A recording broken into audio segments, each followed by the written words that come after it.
Hello and welcome to part 3 of the Stalin Super Panel. Unfortunately, Michael Kramer will not be able to join us tonight, but Jonathon, Dreeze, and Sean are both here tonight. Sean will be joining us in about 10 to 15 minutes, but Dr. Dreeze is already in the house.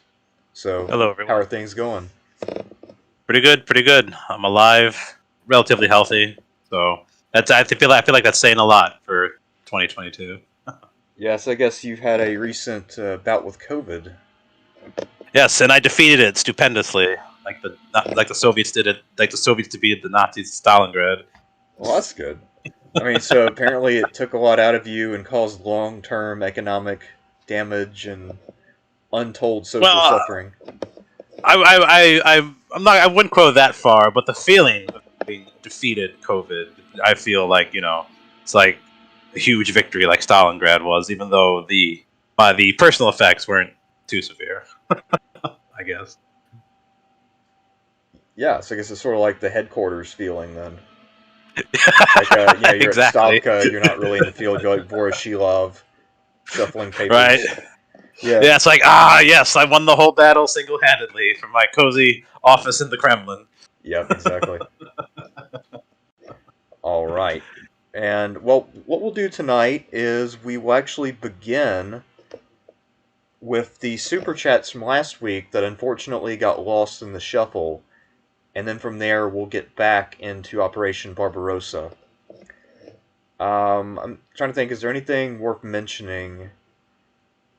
The only thing I can mention that I would consider newsworthy is that I got a gift for myself over the break. I got a Nintendo 64 with an EverDrive.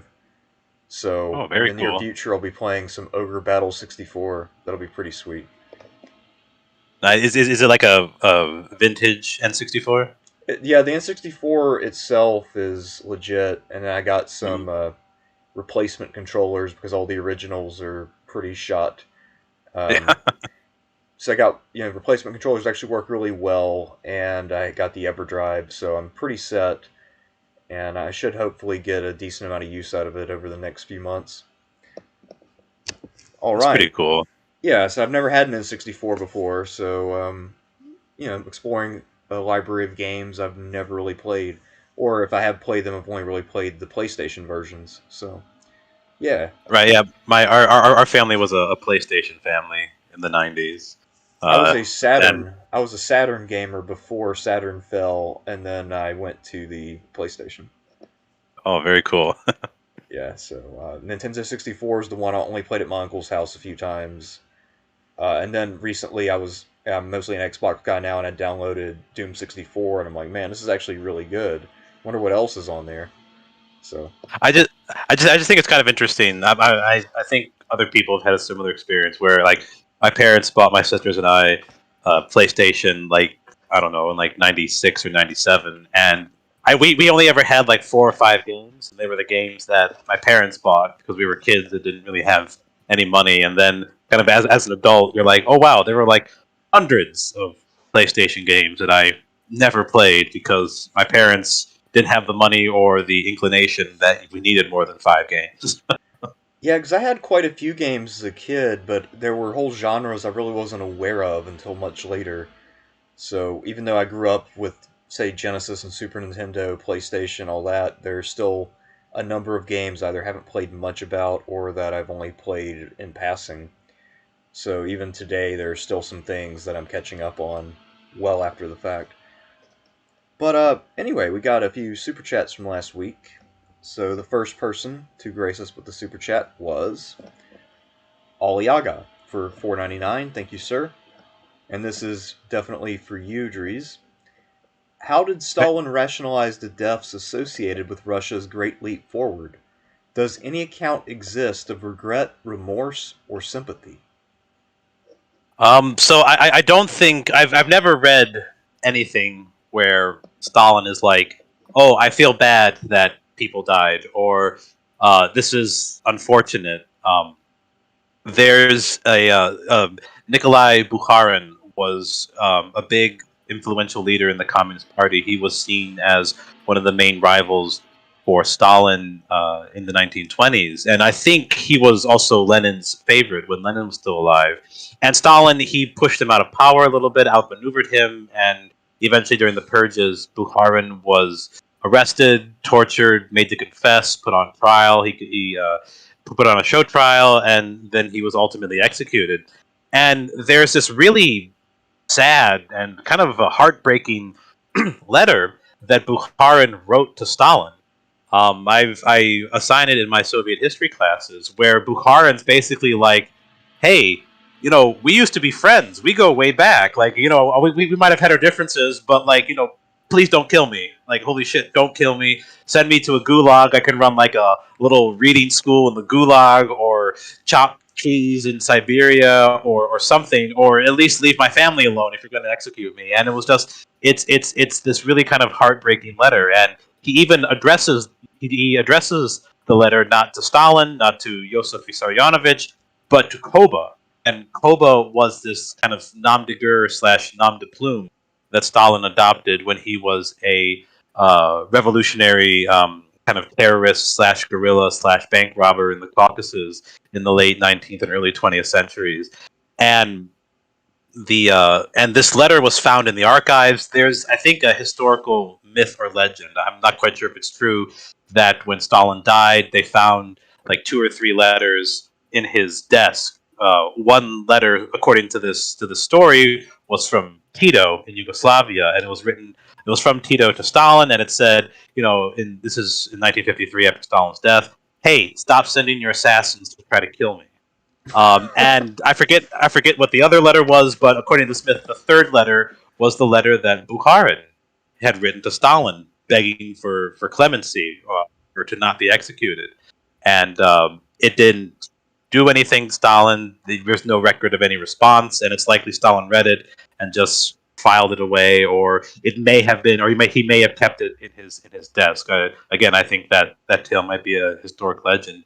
But no, Stalin was an incredibly brutal individual. He was an ideological fanatic. Like I think one thing that is kind of overlooked a little bit, and I think this kind of plays a little bit into old Cold War views towards communism in the Soviet Union, is that Stalin just wasn't power hungry. He just wasn't this authoritarian figure who just wanted power for power's sake. Like he definitely was to a point, but he legitimately believed in the ideology in communism and Marxist Leninism. Like he was a diehard believer, and his actions, the sacrificing of so many lives in collectivization, in industrialization, in the purges, none of it makes sense except for the fact that Stalin believed the ideology that he adhered to, and believed it so much that, again, like Marxist Leninism states that it is following this preordained scientific historical path that Marx had discovered.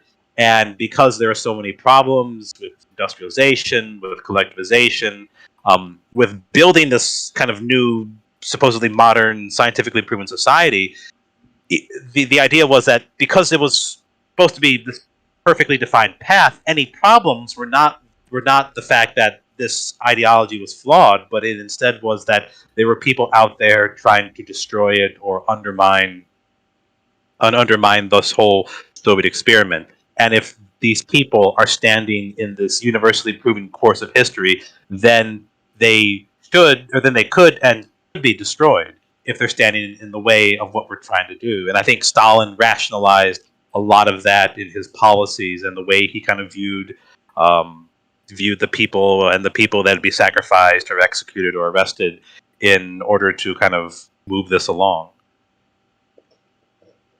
Alright, so basically, do you think it's possible he maybe kept that one letter in his desk for the lark? You just look back at Bukharin's letter and chuckle? It's definitely possible. Like Stalin, I mean, he was also a legitimately cruel individual. There aren't any records that he himself took place in any torturing, or rape or murder, like Beria. Like there's good evidence that Beria was personally directly involved in individual people's deaths. But Stalin, like, it's definitely possible. It's definitely possible. Huh. Hello? Hey, Sean. Hello. Welcome back. Yeah, we're just going through the super chats at the moment. So we got another one here from Dread Minion for $5, and he just says, "Happy holidays and a safe New Year to all." Well, thank you, Dread Minion, and a Happy New Year to you as well. And then finally, the other super chat from last time was from Nicholas for $50 Canadian. He says, "Our prayer against the claim Elagabalus wanted Alexander killed. That never happened. And if it did, it wasn't a big deal. And if it was, he had a good reason. And if he didn't, it was an accident. And if it wasn't, then Severus Alexander deserved it. Amen, all hail Elagabalus." Okay, so that is it for Super Chats from last time. Now we can move... Oh, go ahead. Could you provide a little bit of context for that one?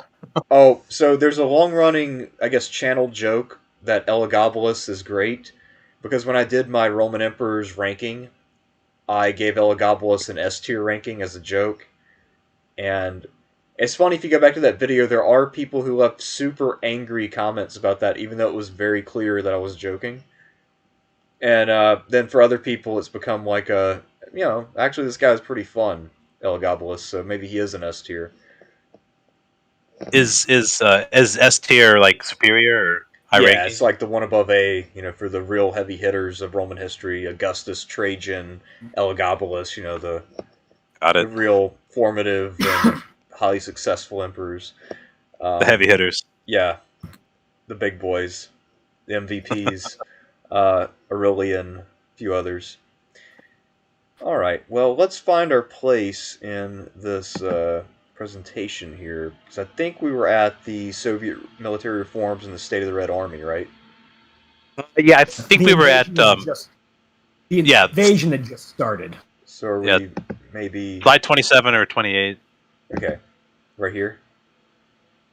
Yeah. I think this is where we ended last week, or a few weeks ago. We were talking about kind of just the ideas, or like kind of the contextualizing the larger Eastern Front.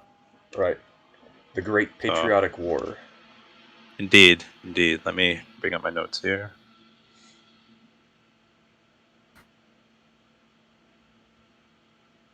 All right. I think you can move on to the next slide. Okay.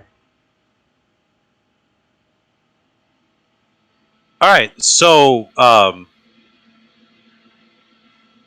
So in 1940, you had the Germans invading the Low Countries in France. You had the Battle of Britain afterwards, which was kind of this extended air campaign over Great Britain, and with the um, uh,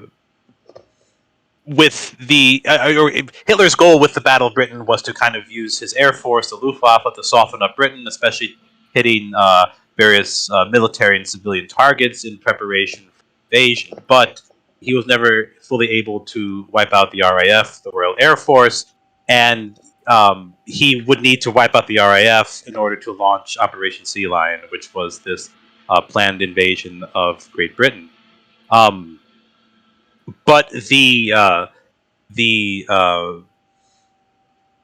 but with the failure to wipe out the RAF, Hitler then kind of gave up on an invasion of Britain. He hoped that he could bring Churchill to some negotiated or settled peace, although Churchill was in no way ready nor willing to agree to any peace with Stalin or with Hitler. So instead, Hitler began to kind of plan an invasion of the larger Soviet Union.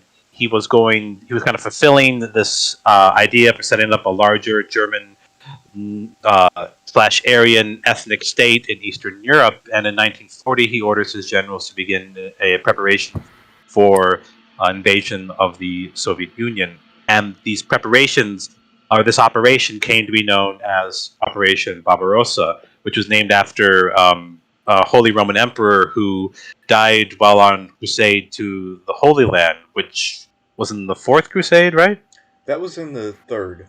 The third? Okay. Yeah. Okay. And go ahead.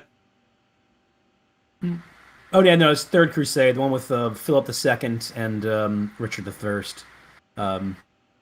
Only commentary I have on the Sea Lion is, yeah, there's some debate if Hitler's heart was really in it. I do know the British War College some years back held a massive war game and deduced that there was no way that the Germans could succeed. I kind of agree with that. I don't really think Sea Lion had much of a shot, you know. Right, even if they knocked out the RAF, still the Royal Navy, and Yeah, the Germans didn't one of the really have a problems navy. Yeah, what ships they had lost a number at Norway and had been damaged. Even then, while the German Navy is a high quality navy, it's a small navy. The biggest problem they're going to run into is the Royal Navy knows it's a do or die mission. And the Luftwaffe, at this point in the war, their anti shipping doctrine is actually not very good. They get better at fighting ships later on in the Mediterranean. They develop particularly some Stuka units that are very good at it. But, like, for instance, the Germans don't have a torpedo bomber at this stage, whereas, the Stukas would have been pretty good at it, but I mean, they didn't really have a whole lot of weapons. And also, even if they win the Battle of Britain somehow, the Luftwaffe would still be in a much weaker state. So, I just don't put a heck of a lot of faith in Operation Sea Lion being pulled off. But I'd like to read up some more on that, to be fair. But anyway, so Hitler's heart's never really in Britain, like you said. He wants to go east. He also, of course, knows the Russian army is in the process of updating itself. So if you're going to attack before they've improved their tactics, officer training, and their equipment in particular. Definitely. Yeah. So this operation came to be codenamed Operation Barbarossa, and it called for kind of a three-pronged full frontal assault into the Soviet Union.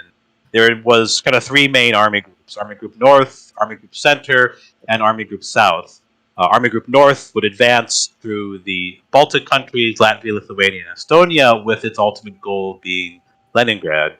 Army Group Center would kind of advance through Belarus, hit Minsk, Smolensk, and then move on to Moscow.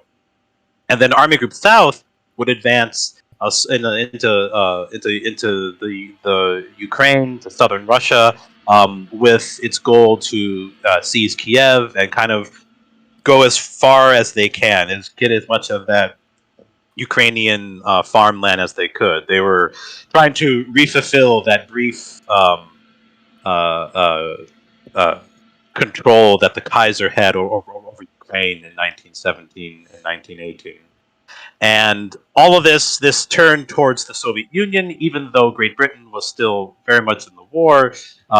Hitler was kind of living up to his goal of Lebensraum, this living space for eventual German colonization. And the Nazis, they eventually invaded on early in the morning on the 22nd of June, 1941, with roughly 3.5 million men. They would later be joined. I believe the Romanians kind of followed in and supported Army Group South shortly after the invasion. I'm not sure if they invaded on the exact same day that the Germans did, but eventually you would have. Go ahead. No, they invaded very early on. Very early. Romania is the only country that is privy to the plans of Operation Barbarossa, to my knowledge. The Germans also sent some troops over to Finland to help out with that, and the Finns join in, and of course, the Hungarians will eventually deploy units in Italy as well. The Bulgarians do not, though. The Bulgarians refuse to send men in there. They're committed their troops to occupation duties in Yugoslavia and Greece.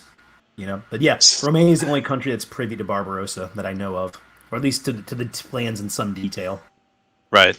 Yeah, I think Bulgaria was reluctant to, because the close cultural and I think political relationship that had existed between Bulgaria and the Soviet Union. But yeah, they did not want to fight the Soviets. No, they didn't. No. Yeah, no. So one thing to really note about Operation Barbarossa that's really fascinating is this massive invasion. As Hitler said, when Barbarossa is launched, the world will hold its breath. The Germans, of course, had major intelligence failures. They vastly underestimated the amount of equipment and troops the Soviets had.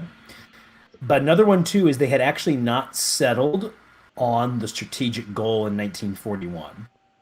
The army preferred going for Moscow. Hitler preferred going to the south because Hitler is very resource focused. You got to get not just the farmland, but get beyond that to the resources that are going to be in the Donetsk Basin, and then beyond that into the Caucasus where the oil is.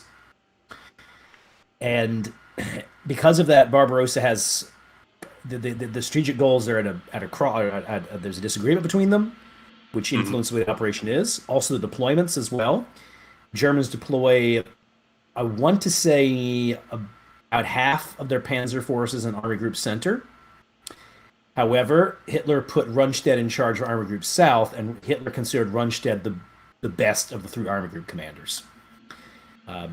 Stalin himself also believed the South was more important. And so one of the reasons why the Germans have such success in North and Center is because they're also, besides the fact they're tactically superior at this point, they actually are facing inferior Soviet forces in many ways. Whereas Army Group South, I mean, the largest tank battle of the war happens in Army Group South a few weeks into the invasion. I want to say it was something like 3,000 tanks involved. So it's bigger than Kursk? Is it? Yes. I was going to say, is it bigger than Kursk? It's bigger than Kursk. Interesting. Yeah. Okay. That's been confirmed within the last 10 years. Don't be wrong. Not downplaying Kursk here. It's a monstrous tank battle, of course, but this one is bigger than Kursk. While you're talking, I'll go find the exact name for you. All right. Is this the battle where Budyonny was trying to relieve Pavlov? No, I believe this is a counterattack launched by the Southern Front commander, who I think was Krypnos was his name. I believe his name was Krypnos. I haven't been reading up on Barbarossa as much lately. I've been reading about the last year of the war more as of late. So let me go look this one up though while you're doing your stuff. All right. Yeah, but yeah, you're definitely right. There was a lack, and like kind of the strategic focus and goals. Generals wanting to go to Moscow, Hitler wanting to focus on resources. It'll definitely come back and haunt the Germans at several points on the Eastern Front. Yeah, so the invasion, it kind of follows this kind of larger blitzkrieg warfare with lots of tanks, lots of coordination between tanks and infantry and the Air Force. And the key, one big key to all this is that the Germans are moving very quickly, and with it really is kind of shocking just kind of how quickly everything kind of falls apart for Stalin and the Soviet. Next slide, please. Okay. Yes, so the initial invasion was marked by kind of a total breakdown of communications amongst Red Army units. In the first weeks of the war, kind of the only message that was coming out of Moscow, that was coming from the Kremlin, was to attack, repulse the invasion at all costs. And there wasn't much of anything, kind of other guidance or leadership coming from the Kremlin. I like this picture of Stalin. I found it. I can't remember where I found it. It might have been Reddit or some other forum online, and the post claimed that this was a rare picture of Stalin kind of reacting to the news or trying to dealing with the incoming reports on June 22nd, 1941, that the Germans were invading. And there's no real way to kind of prove that. But this is a really interesting picture of Stalin because you don't see images of him like this. The images that we have are either propaganda images or photographs of Stalin, most of them at like kind of official political or party events. But here we have kind of a possibly very stressed out looking Stalin, which kind of leads to the idea that, you know, he's dealing with some big issue, maybe the invasion, maybe something else. But I think this image kind of really works well for what was going on. Much of the Red Army was caught totally unprepared. Some of the units were lacking in materials and resources. If you recall, Stalin had, in the lead up to the war, he had gotten a lot of intelligence from Soviet spies, from the Allies, from the border guards who could hear the German troop and tank movements across the border, saying that, hey, something's going on. The Germans seem to be preparing for an invasion. But Stalin had consistently and repeatedly ordered his soldiers, his Red Army, to not kind of to not be put on standby or to not be mobilized too much, because he thought that this could lead to provoking the Germans into some type of action. And Stalin did the last thing Stalin wanted was a war. So there had been reports, a lot of reports of like German airplanes crossing the border, scouting out locations, flying over important cities and military bases. And Stalin had specifically ordered his soldiers, his Red Air Force, the anti-aircraft soldiers, to not fire on them. So the Red Army was totally unprepared when the Germans invaded. Some units were not well equipped. For example, Soviet armor often did not have radios. Some units were fully equipped, but others had shortages of fuel and ammunition. The logistics weren't the best in the Red Army.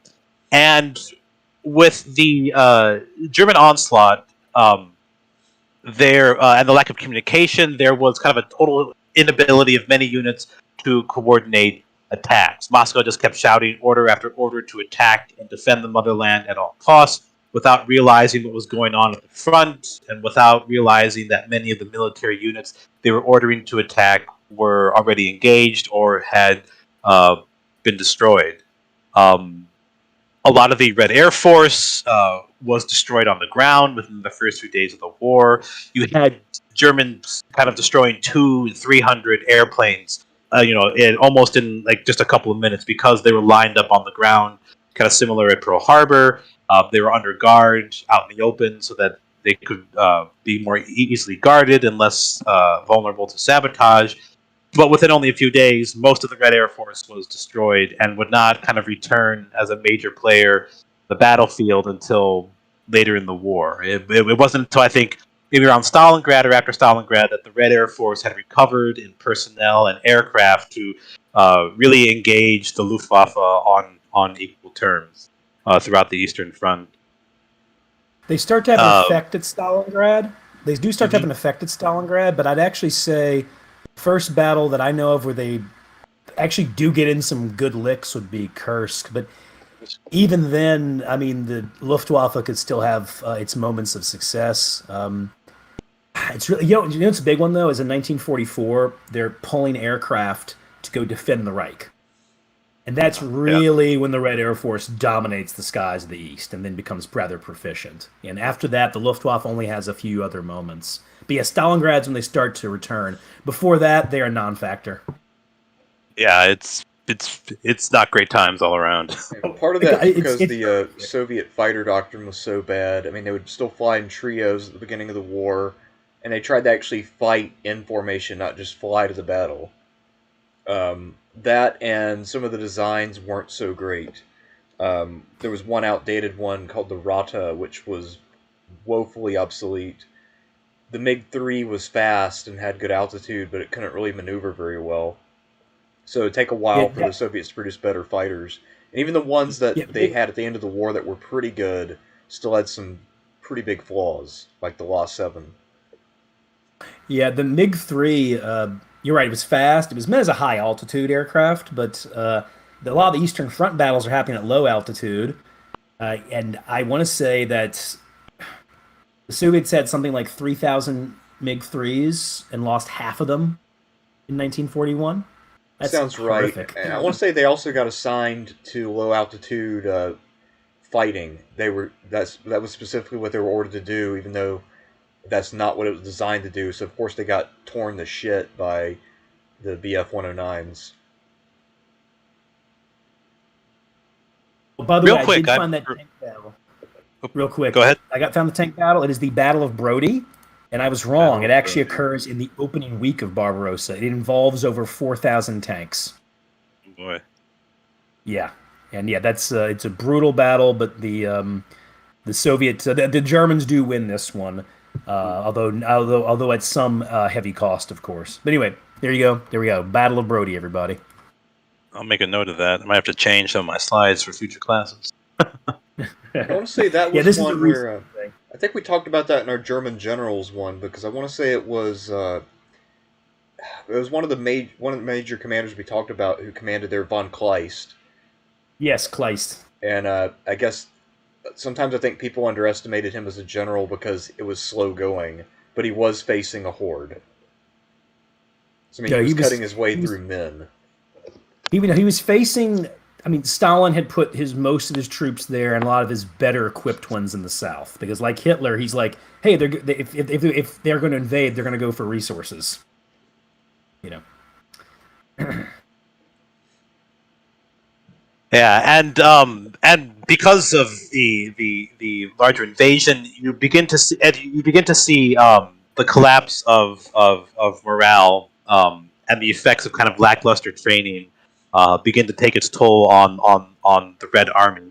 There are a lot of instances of Red Army soldiers kind of fighting suicidally to the death, but a lot of this fighting and this defending is kind of uncoordinated. They're kind of launching frontal infantry wave assaults against like tanks and kind of charging machine guns. But despite the kind of the suicidal resistance of some units, many Red Army soldiers they see German tanks and they're like, "Oh fuck, we got to get out of town." And this came to be known as kind of tank fright, and Red Army soldiers, some of the lesser trained ones, less experienced ones, they would see oncoming tanks and they would just begin retreating. And there are even instances of kind of seeing their own Red Army tanks and not knowing that they're actual Red Army tanks, are just kind of like just panicking, and they would flee and retreat sometimes when seeing just their own tanks, which is highly problematic. um, And kind of during all this, again, why I really like this picture is that while the evidence is kind of unclear exactly what happens, it does indicate that Stalin likely had some type of nervous breakdown or panic attack when the Nazis invaded in June 1941. It's not announced until later in the day on the 22nd that the Germans have invaded, and this message was delivered by Vyacheslav Molotov, the foreign minister, famous for his cocktails. And Stalin does not address the country, does not give a speech until something like 2 weeks or like almost a week and a half later on July 3rd. And it's some of the evidence indicates that he just went on like the mother of all benders, just got drunk. He would just constantly order, just have a Red Army attack, just keep attacking until the Germans are out of the country. Um, there's one kind of instance. I'm not sure if this is fact or maybe historical legend that the Politburo they couldn't locate Stalin. He had gone out to his dacha outside of Moscow, and they arrived. Kind of the Politburo, Beria, Khrushchev, Molotov. They arrived, and they were like, what are we going to do? And some indicate that some of the sources indicate, again, this is kind of more historical legend than a fact, but that Stalin was actually worried that when the Politburo arrived to his dacha, that they were there to arrest him and kind of purge him. But instead, they showed up and were like, "Hey, we gotta figure this shit out. We gotta rally and get the Nazis out." But we do see kind of this total collapse of leadership. Like Stalin seems to be out of the picture for a couple of weeks at the start of the war. Huh. So next slide. So after kind of Stalin regained his gumption by July, he tried to solve the problem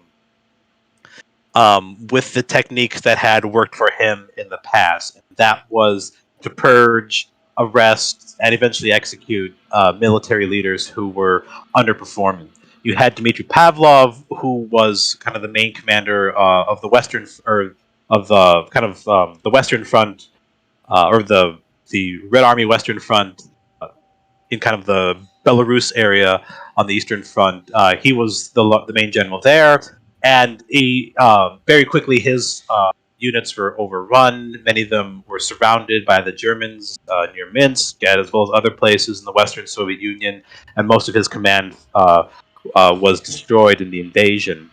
He, along with several of his commanders, as well as commanders in other parts of the front lines, were arrested. They were ordered back to Moscow, where they were arrested. They were put on. They were put on a brief kangaroo. They had a brief kangaroo court and trial, accused of sabotage, of dereliction of duty, of failing to stop the enemy, charged with military incompetence, and Pavlov and a fair number of other generals were eventually executed. These purges, they go on for a little bit in 1941, but they quickly come to a halt because I think even Stalin and Beria realized that this is definitely not the time where you want to be wholesale purging and executing your military commanders. This is not what the Red Army needs. But a fair number were caught up in military purge in 1941. You saw the return of the power of the commissars and political officers in Red Army units. This before the reforms after the Winter War, commissars had lost a lot of their authority, lost their authority to overrule career military officers. But now, with the invasion, commissars were reinstated or as having kind of the same level of command as actual career military officers. They could overrule officers' orders, and this was done and seen as a way to kind of corral, motivate, and force the Red Army to stand and fight and stop retreating. It didn't really help. It kind of only had the larger effect of crippling and hindering the actual conduct of the war, of career military officers to, use their training to do tactical retreats or to maneuver on the battlefield. If they showed any sign of retreating, the commissar would and could and often did overrule them and sometimes even carry out summary execution. The Supreme Soviet, which was the Soviet Union's kind of rubber stamp parliament, they approved the use of the death penalty to be used against any and all deserters or soldiers who were caught retreating. They could be summarily executed, which is pretty horrible stuff.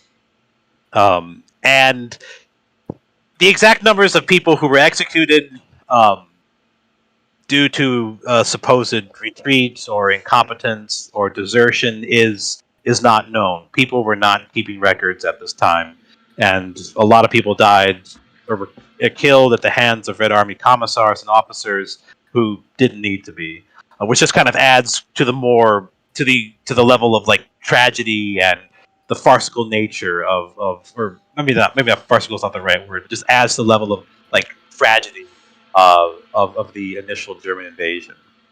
And despite all these rules, despite all these these purging of senior officers, the use of summary executions against retreating soldiers, as I mentioned before, many Soviet soldiers fought on with suicidal bravery, launching frontal human wave attacks against machine guns and tanks. One example of this is when is at the Battle of Brest-Litovsk. There was a big fortress there, and Brest-Litovsk is in Belarus. It was the site of the treaty that the Kaiser kind of wrung out of the Bolsheviks at the end of or during the Russian Revolution. But it was here there was this big fortress on the border, and there the Soviet soldiers kind of made their last stand. They fought for several weeks within the fortress. It took several weeks for the Germans to break through the fortifications, to get down into the kind of the bunkers and everything there. And you see this inscription here, written kind of crudely carved into this cement or brick wall from the fortress at Brest-Litovsk that says, "I am dying, but I won't surrender. Goodbye or farewell, motherland." And you even see a date scrawled on here in the lower left-hand corner. It's from July 20th, 1941. So almost a whole month after the initial invasion, there were still Soviet soldiers fighting in the kind of the bunkers and bowels of this fortress, and they were fighting on, knowing that they would all be killed in combat or probably wouldn't survive being taken prisoner. So, despite the front collapsing and despite the incompetence at the top of the military command, there was a lot of instances of soldiers kind of standing and fighting, giving everything they had, but tragically not being able to stop the German invasion. Ready to move on? Mm-hmm. So, and I'd like to highlight a couple kind of the really big battles that took place early on the Eastern Front. Kind of one of the first ones was the Battle of Minsk, and fighting on the Eastern Front, at least the early Eastern Front, was characterized by German units being able to surround and isolate large numbers of Red Army units, and they would kind of use their Panzer units and motorized infantry to kind of penetrate through the Soviet front lines and surround and engulf the Soviet units.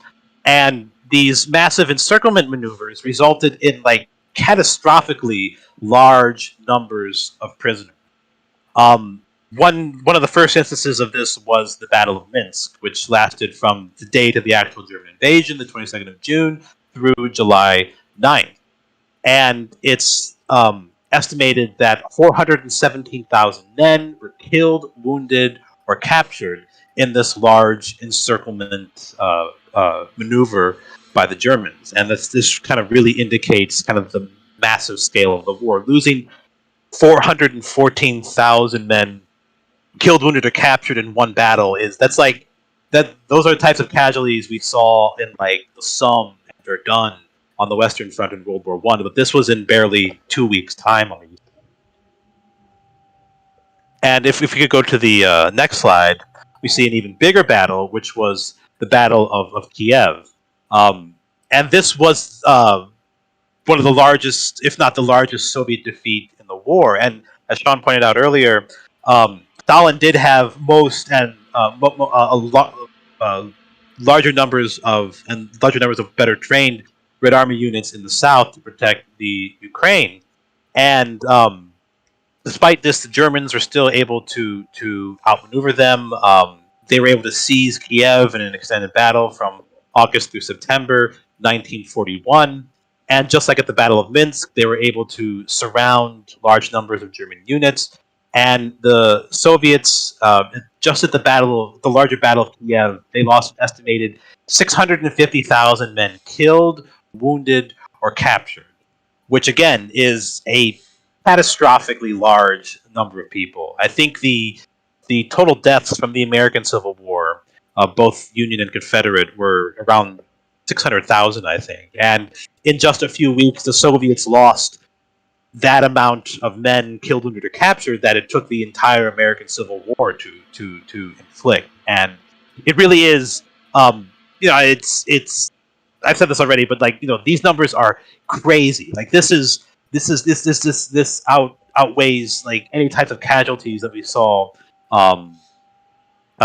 especially in like the period of time we're talking about. It outweighs anything that we saw at like the worst parts of World War I on the Western Front.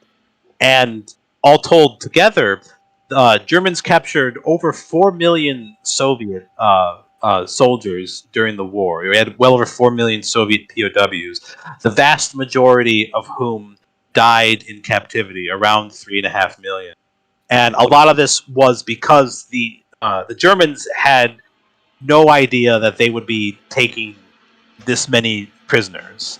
They didn't have any food, supplies, any type of infrastructure or logistics to deal with taking prisoners on this scale. And they kind of underestimated the size of the Red Army and the ability of the Red Army to constantly mobilize and deploy more and more soldiers. So there are a lot of stories of Soviet soldiers being rounded up, kind of put in camps, and these camps are, I use the word camps, but they were really just kind of open fields surrounded by barbed wire and fences. And the Germans, they didn't have any food to give them, and they would just leave the Soviets guarded, but just kind of leave them in these camps for weeks on end. They had no shelter, very little food, and you saw starvation. You saw instances of cannibalism.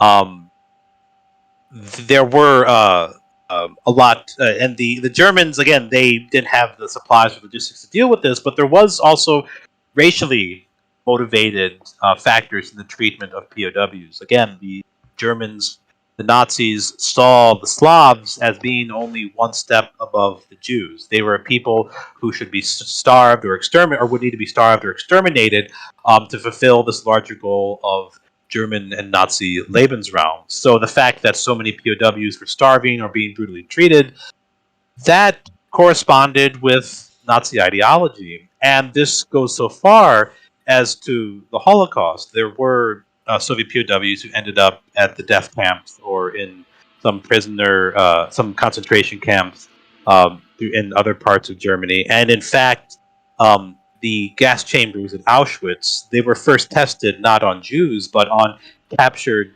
Soviet POWs. And this, it's really all kinds of heinous stuff in how the POWs were treated. And again, just like how many of them didn't make it home, many died in captivity is really astounding. Yeah, I've said before that being a Soviet prisoner in 1941 is easily one of the worst fates in history. Another bad part about it too was the ones who did survive when they were, I guess you would say, liberated by the Soviet Union. They were then put in gulags because the idea is, how dare you surrender in the first place? Yes, that makes it even worse. I mean, you're I mean, like to survive saying that horrific, And there's also the whole stuff where some of them actually did join the German army to get out of the prison camps and got sent to go fight in the Western Front, like at Normandy and whatnot. Mm-hmm. And of course, those ones we took captive, we then sent back to the Soviets to have another horrible fate await them. Yeah, so that is one of those things in history that's definitely in the top 3 or 4. Like, I would never want to be in the Soviet army in 1941. And you mentioned losses at Kiev. We've reformed the losses for the Civil War. They are higher now. They're like 700,000. Okay. But I want to say the Battle of Kiev is, in terms of raw numbers, the worst defeat an army has ever suffered.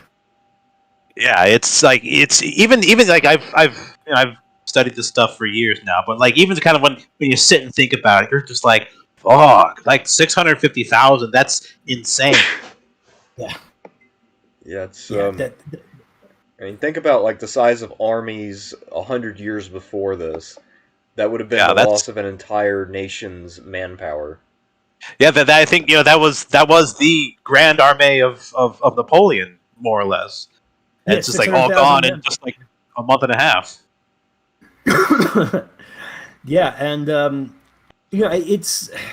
Of course, you have all the horrific losses involved. We had mentioned earlier, of course, this one thing that helps the Soviets out is they have a massive reserve of people who had already been trained, so they can call them up. I've often said without the reserve system, there's no way they win.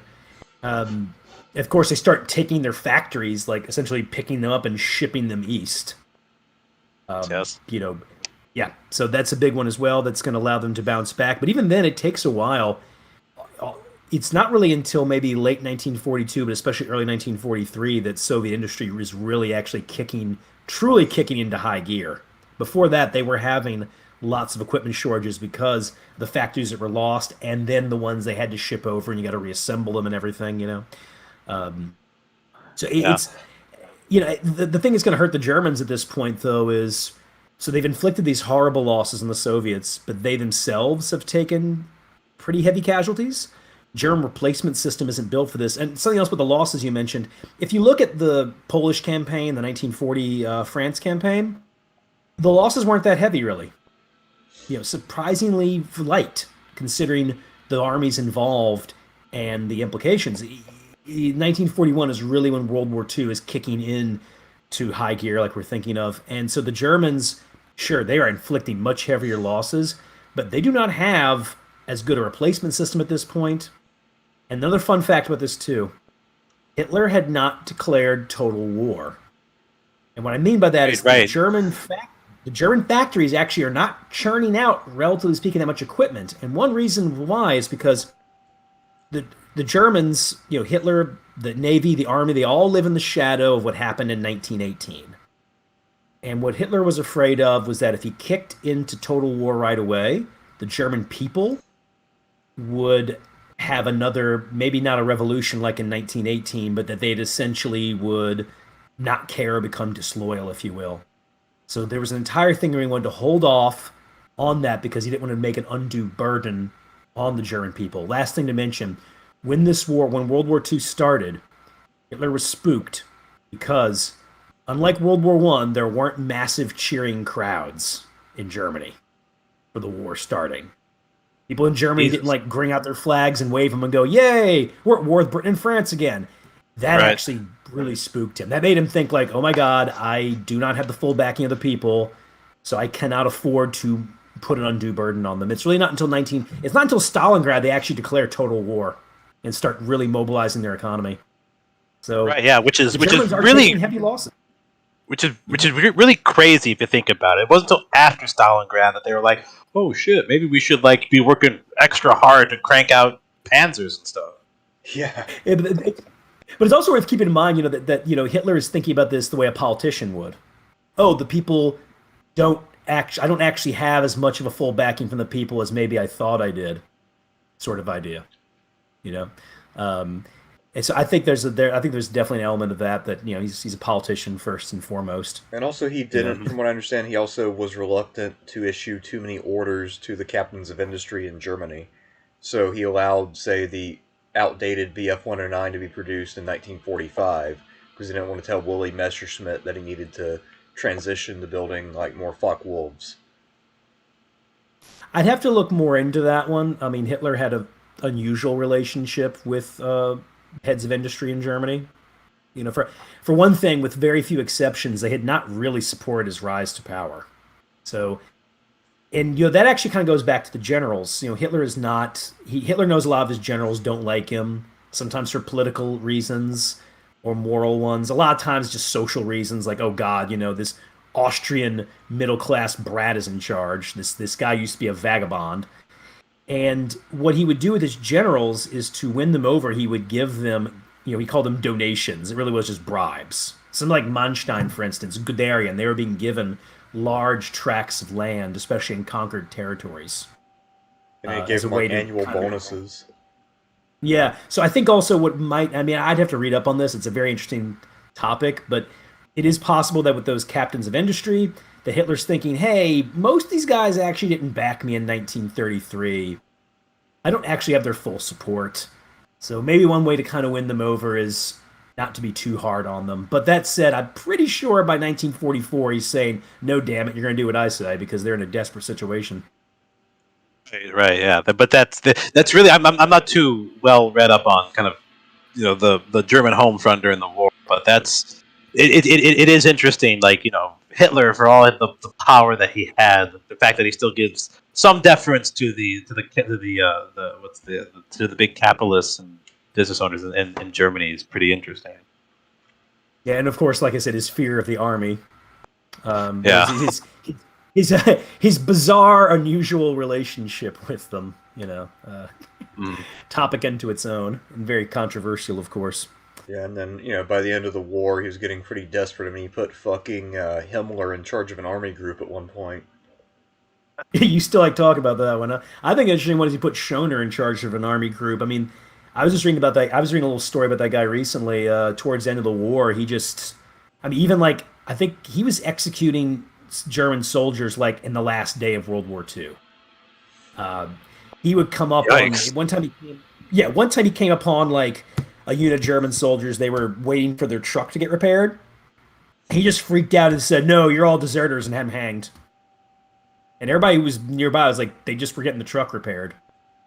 So. Wow. Just what you need, man. So, he's putting guys like that in charge. But Schoner is a ruthless man who is a complete dyed-in-the-wool Nazi. Unquestionable about it. I think he's also a lot of those German generals, some of them after the war said, "Oh, I didn't really believe this stuff." I think to his end of his life, he was like, "No, it was awesome. I'm so sorry we lost." Jesus Christ. Yeah, because I feel like a lot of the Yeah, I mean, guys after the war, they really played up. I didn't really believe it. Is that job opening at Mhm. NATO still available? But yeah, there were a few, I guess. And then, of course, Walter Model just walked out in the woods and shot himself rather than become a POW. yeah. Model, very, very one of the great defensive generals of the war. Another one. Just to say real quick is they had the guy who wrote the Stuka Ace, Hans Ulrich Rudel. He like sank the Russian battleship. Yeah, he sank a Russian battleship in Leningrad, by the way, the Marat. Which Lame. anyway, lame. I mean, Riddell was like this amazing pilot, right? But also he never renounced Nazism. Like I think he still ran around as Knight's Cross after the war. So he was one of those What? guys who didn't. Yeah, a lot of them downplayed it, but not that guy. Mm. He also wrote a very boring memoir. I don't recommend reading it. Sounds good. Are we ready to move forward? Yep. All right. So with all of this kind of happening, the Germans invading, coming in, we have the Battle of Minsk, you have the Battle of Kiev. Um, the Germans were also heavily interacting with the Soviet populace, the general kind of civilian population. And interestingly enough, in many areas of the Soviet Union, the people there saw the Germans as liberators, especially in those areas that had recently been annexed by the Soviet Union, the Baltic states, Latvia, Lithuania, and Estonia, people in Western Ukraine and Western Belarus, and even in Moldova, which had been controlled by Romania for a number of years. When the Germans and Romanians kind of went back in, Moldova was made part of the larger uh, Romanian state. And if the Germans had been a bit more savvy, they could have played up this kind of positive and liberating reception that they received from a lot of Soviet civilians. But pretty quickly, the Germans alienated the Soviet populace through their through their cruelty. Um, Again, the Nazis, the German invaders, were all motivated and kind of kind of invading specifically to adhere to this Nazi racial policy of Lebensraum, which saw all Slavs, pretty much everyone in the Soviet Union, um, minus maybe some of the more Baltic Germans. This Nazi racial policy saw these people as being subhuman, and as such, they should not be treated kindly. They should only, in general, be treated cruelly. Um, the many German army units were operating under the Commissar Order, which called for the quick and summary execution of all political officers that were captured or rounded up from the Red Army. But many German soldiers they took the Commissar Order further and interpreted as summarily executing any and all members of the Communist Party. There were a fair number of communists, members of the Communist Party amongst the general population. So a lot of these people, when the Germans would come to town, they'd search for the communists, they'd be rounded up and summarily executed. There was a lot of martial law, excuse me, and summary judgments by German army units. They were ready, willing, and able to use open and outright violence and repression to get anything they want. They were often confiscating large amounts of food and raw materials from Soviet civilians. And kind of following closely behind the advancing German army units, you had the Einsatzgruppen, special units from the SS, whose goal was to travel from region to region, round up Soviet Jews and other so-called undesirable people, and then summarily exterminate and dispose of the bodies. And we have a pretty horrific picture of this on the lower right-hand corner of the slide of an execution of people by the Einsatzgruppen. And kind of the biggest Einsatzgruppen massacre was at Baba Yar, which is outside of it's a large ravine outside of Kiev. And here, from the 29th of September through the 30th of September, the Einsatzgruppen executed around 33,000 Jews and other so-called undesirable peoples, which is pretty horrific stuff. And it's this kind of again highlights the level of brutality, the level of how racism and ideological differences were very much embedded in the fighting and combat on the Eastern Front, not just between the Red Army and the German Army, but between the Germans and kind of the Soviet civilians. All right. All right, next slide. So, as Sean kind of pointed out, while the Soviets are experiencing and suffering from huge losses, the German army also the German army is also taking pretty heavy casualties. They're advancing further and further into the Soviet Union. By mid-October, it looks like the German army is closing in on Moscow. It looks like the city is going to fall, and panic begins to ensue. And it's around this time that we begin to see foreign embassies and various other party and state institutions begin to evacuate out of Moscow. Members of the government began to disperse into the interior. You had Lenin's body was secretly removed from the mausoleum, and a lot of government officers were leaving the capital.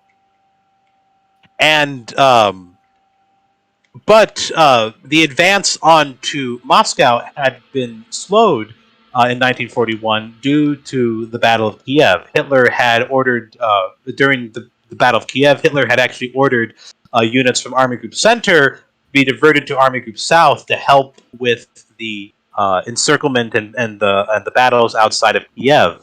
This was in direct contradiction to what the German generals had wanted to do. They viewed Moscow, the capital, as kind of the most important goal on the Western Front, or sorry, on the Eastern Front. If you take Moscow, that'll be an enormous loss for the Soviets that they might not be able to recover from. But Hitler was more interested in seizing, again, raw materials and resources, which the Ukraine had in plentiful supply. So Hitler overruled his generals, ordered significant numbers of panzers and troops south into Ukraine, and it wasn't until October that the offensive against Moscow restarted with Operation Typhoon. But by this time, the German army was beginning to slow down a little bit. It was becoming, it was suffering large numbers of casualties. In the first year of the war, I think the German army suffered around 1 million casualties, which when your army's only about 3.5 million men, that's a hell of a lot. And by October and November, supply issues were also becoming becoming a problem. A lot of equipment had been destroyed in the advance. A lot of it, and to be resupplied, the supply lines had to travel from Germany proper into the Western Soviet Union, into territory that was ravaged by the fighting. The Soviets had implemented a scorched earth policy. Had implemented a scorched earth policy as they were retreating. So roads and bridges were destroyed. Anything resource-wise or infrastructure-wise that could be used by the German invaders was destroyed. So the German army wasn't able to really live off the land to any extent, and the destruction of roads and bridges made the transportation of supplies a problem for them. Hitler had, again, grossly underestimated the size of the Red Army and the impact of the Russian winter a bit. The German army had winter supplies, but it had an incredibly difficult time supplying them and getting them to the frontline troops. And even then, when supplies were given, there were still shortages for many units. And by the time the Germans got to Moscow, their intelligence was kind of indicating that most of the Red Army had now been destroyed. But as they were kind of nearing the gates of Moscow in November of 1941, they themselves were dangerously low on all kinds of supplies, and the German offensive eventually grinds to a halt by November and December 1941 due to lack of supplies, the losses they've encountered. The weather was becoming increasingly worse. The Soviet Union, Russia especially, gets very cold and very snowy in winter most of the time. And we also see the Red Army begin to rally and units be redeployed in the expected defense and offensive that would come. That would become the Battle of Moscow. Next slide. Okay. Yep. So, as the Germans are kind of getting closer and closer to Moscow, as I mentioned before, panic begins to ensue. Government offices begin to leave. The population also begins to become very, very panicky. People begin to leave the city, whether or not they've been approved to leave or not, because it looks like everything is about to fall apart. But Stalin, he made it known that he would be staying in the city, and kind of in a very big propaganda move, and using a lot of what my high school Latin teacher would call testicular fortitude. Stalin ordered that the annual October Revolution Parade, which was actually held on November 7th because of different calendars, he ordered that this parade would still very much be held. He had reinforcements that were destined for the front line just outside of Moscow. He ordered them to be marched through Moscow. So you had this big parade. You had a lot of these soldiers. It was very snowy and cold. So everyone was kind of covered in snow, and the square itself was, as you can see in the photograph, was all white because it was covered in snow. They assembled, they marched past Lenin's mausoleum. Lenin's body was not there, but Stalin and the Politburo were standing on the tribune on top. And Stalin gave a kind of very big, rousing, or as rousing as it could be. He was not a gifted orator, but to see Stalin standing on top of the mausoleum, in Moscow, with the Germans only a couple of miles away from the city itself, kind of reasserting to the Soviet people that while things are tough, we're still going to win this war. And a big component of the speech was that Stalin would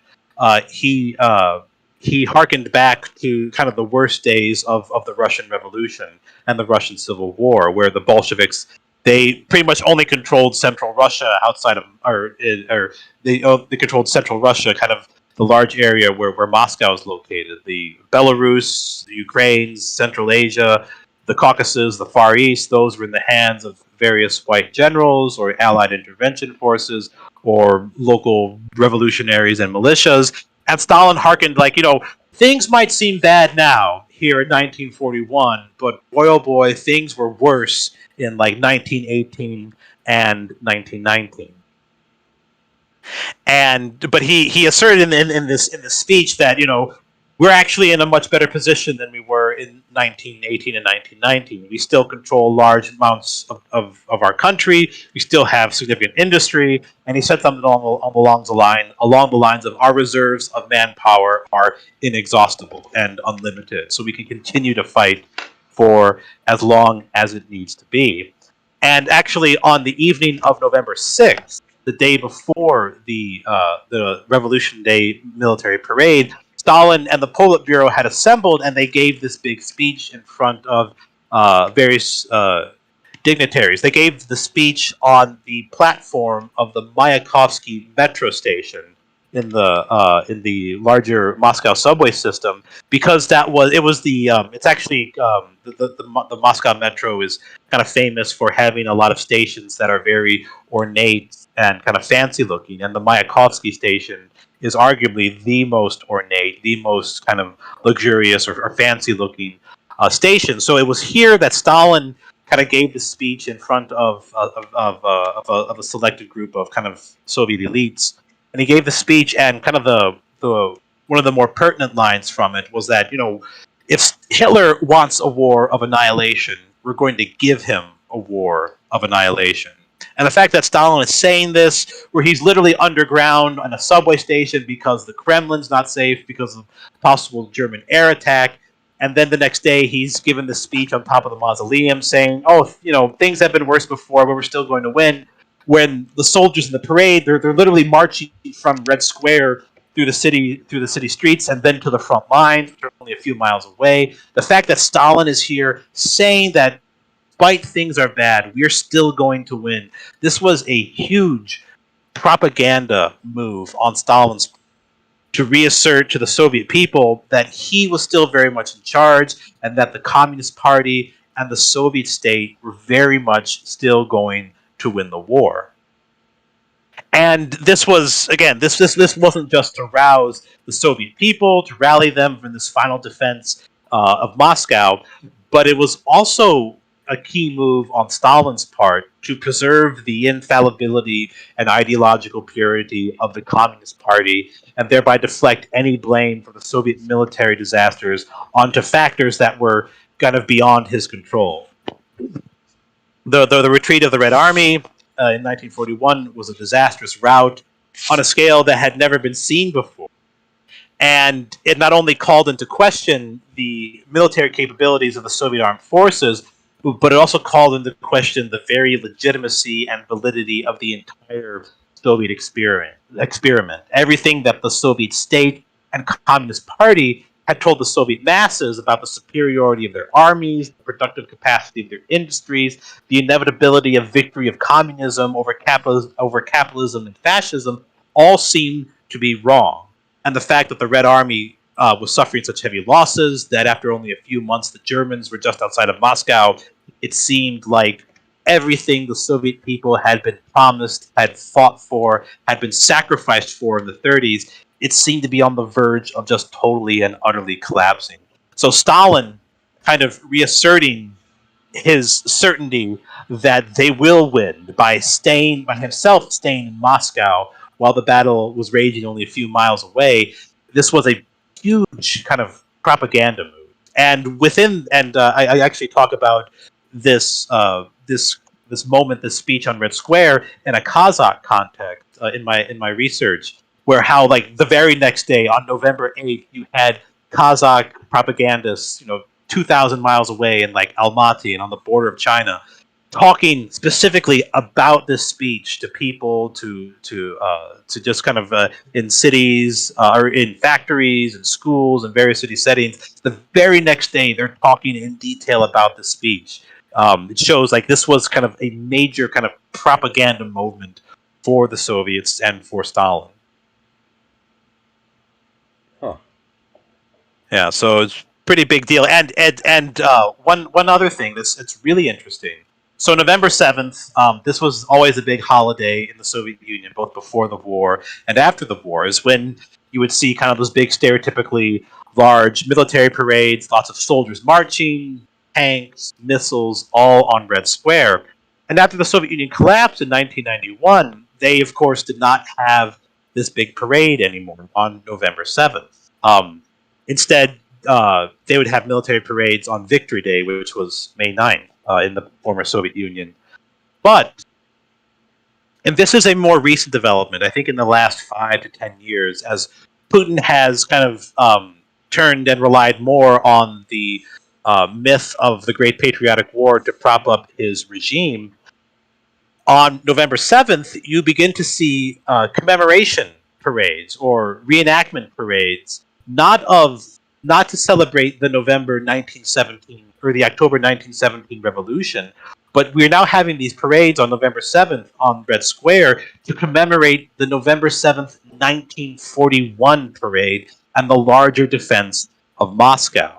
So we see this really interesting kind of merging of having a big parade on Red Square on November the 7th, inherited from the Soviet context and celebration of the October Revolution.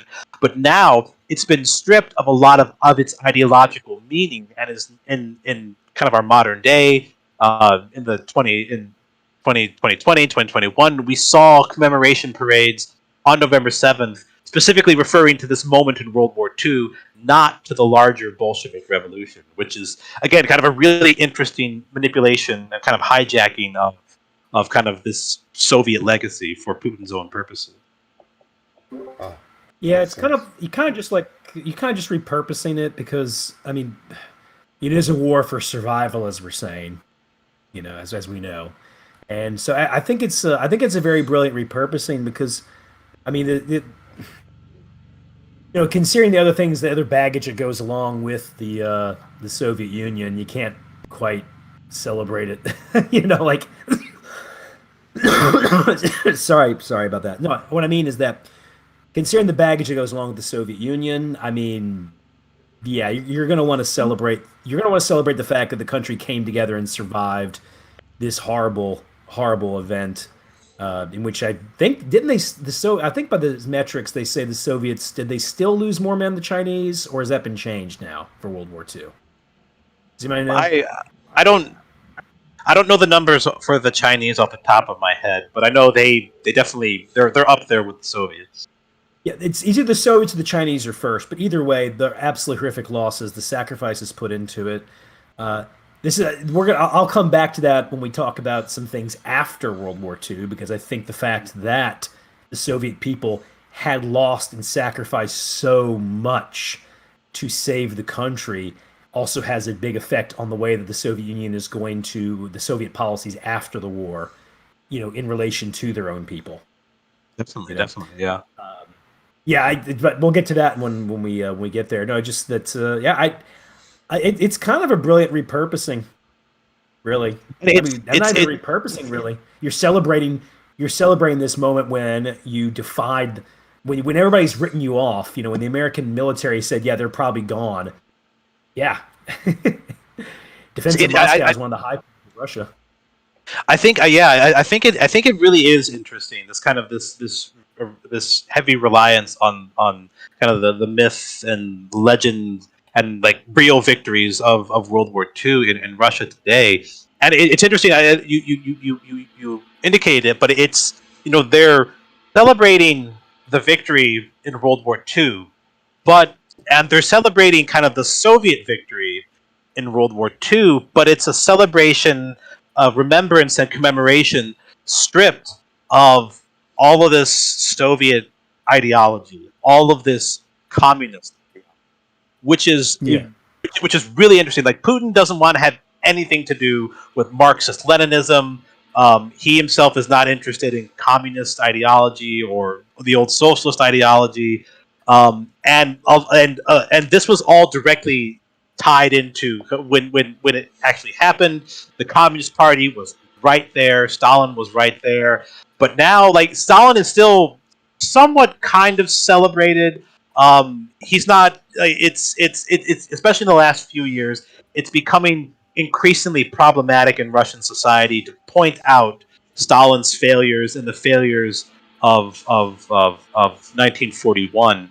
But like again, like Putin, like I don't from my reading of it, and I, I, Mhm. I I don't claim to be 100% accurate on this, but it seems like Stalin he's not 100% commemorated as a huge hero by the Russian state, but they definitely do not like people pointing out all kind of the bad things that he did or had take place during World War II and even in the 1930s. But yeah, it is the commemoration of all this without the ideology, without the communist bent, is really interesting. And but at the same time, I think there is like the question, like the Soviets, they did achieve a huge, overwhelming victory eventually in World War II on the Eastern Front, and Yeah. kind of looking at this, I think it's fair to raise a lot of questions about how modern Russia commemorates World War II because there are a lot of issues of it. Like they don't Oh want to yeah. talk about the raping and pillaging in Germany. They don't want to talk about the extent the military, political, and ideological incompetence in the early parts of the war. They just want to kind of remember the great victories and how that reflects as on them now as kind of like the legacies and inheritors of this great kind of imperial political military mantle. And there's lots of legitimate questions and problems with the way they commemorate World War II, but at the same time, these are some of the largest military events in world history, events that inflicted huge casualties.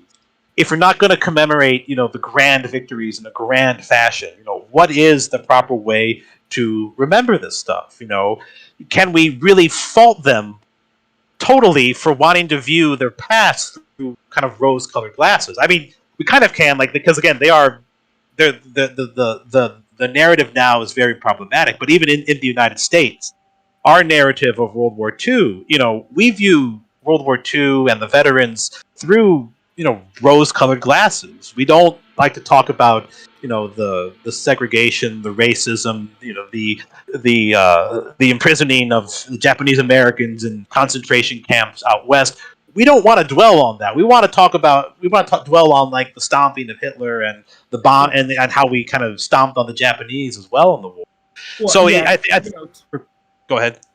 I was going to say, to extend that, I mean, we don't want to talk about the fact that in the Pacific War, we take no prisoners. Yeah. For the most part. There's actually not even a fairly large haul of prisoners. And I say large, not very large, until the Battle of Saipan. You got, I think the Battle of Tarawa, there are no prisoners. And some of that is, of course, the Japanese did fight to the death. But there's lots of accounts of Japanese who tried to surrender, who we just gunned them right down. At the same time, and I know it's a controversial one, but I believe that the bombing of civilians is a war crime. I will always believe that. And I will always say that what happened in Dresden was absolutely horrible and pointless. But that's me. I'm also a bit of a pacifist on these things. And we don't want to talk with the fact that, we did beat the Germans. I'm very happy we did. Always remember, we also leveled lots of beautiful cities and murdered a lot of people who were just civilians. I'm not talking about bombing factories here. I'm talking about you're dropping bombs on residential housing. Something horrible about that I'll never get over. We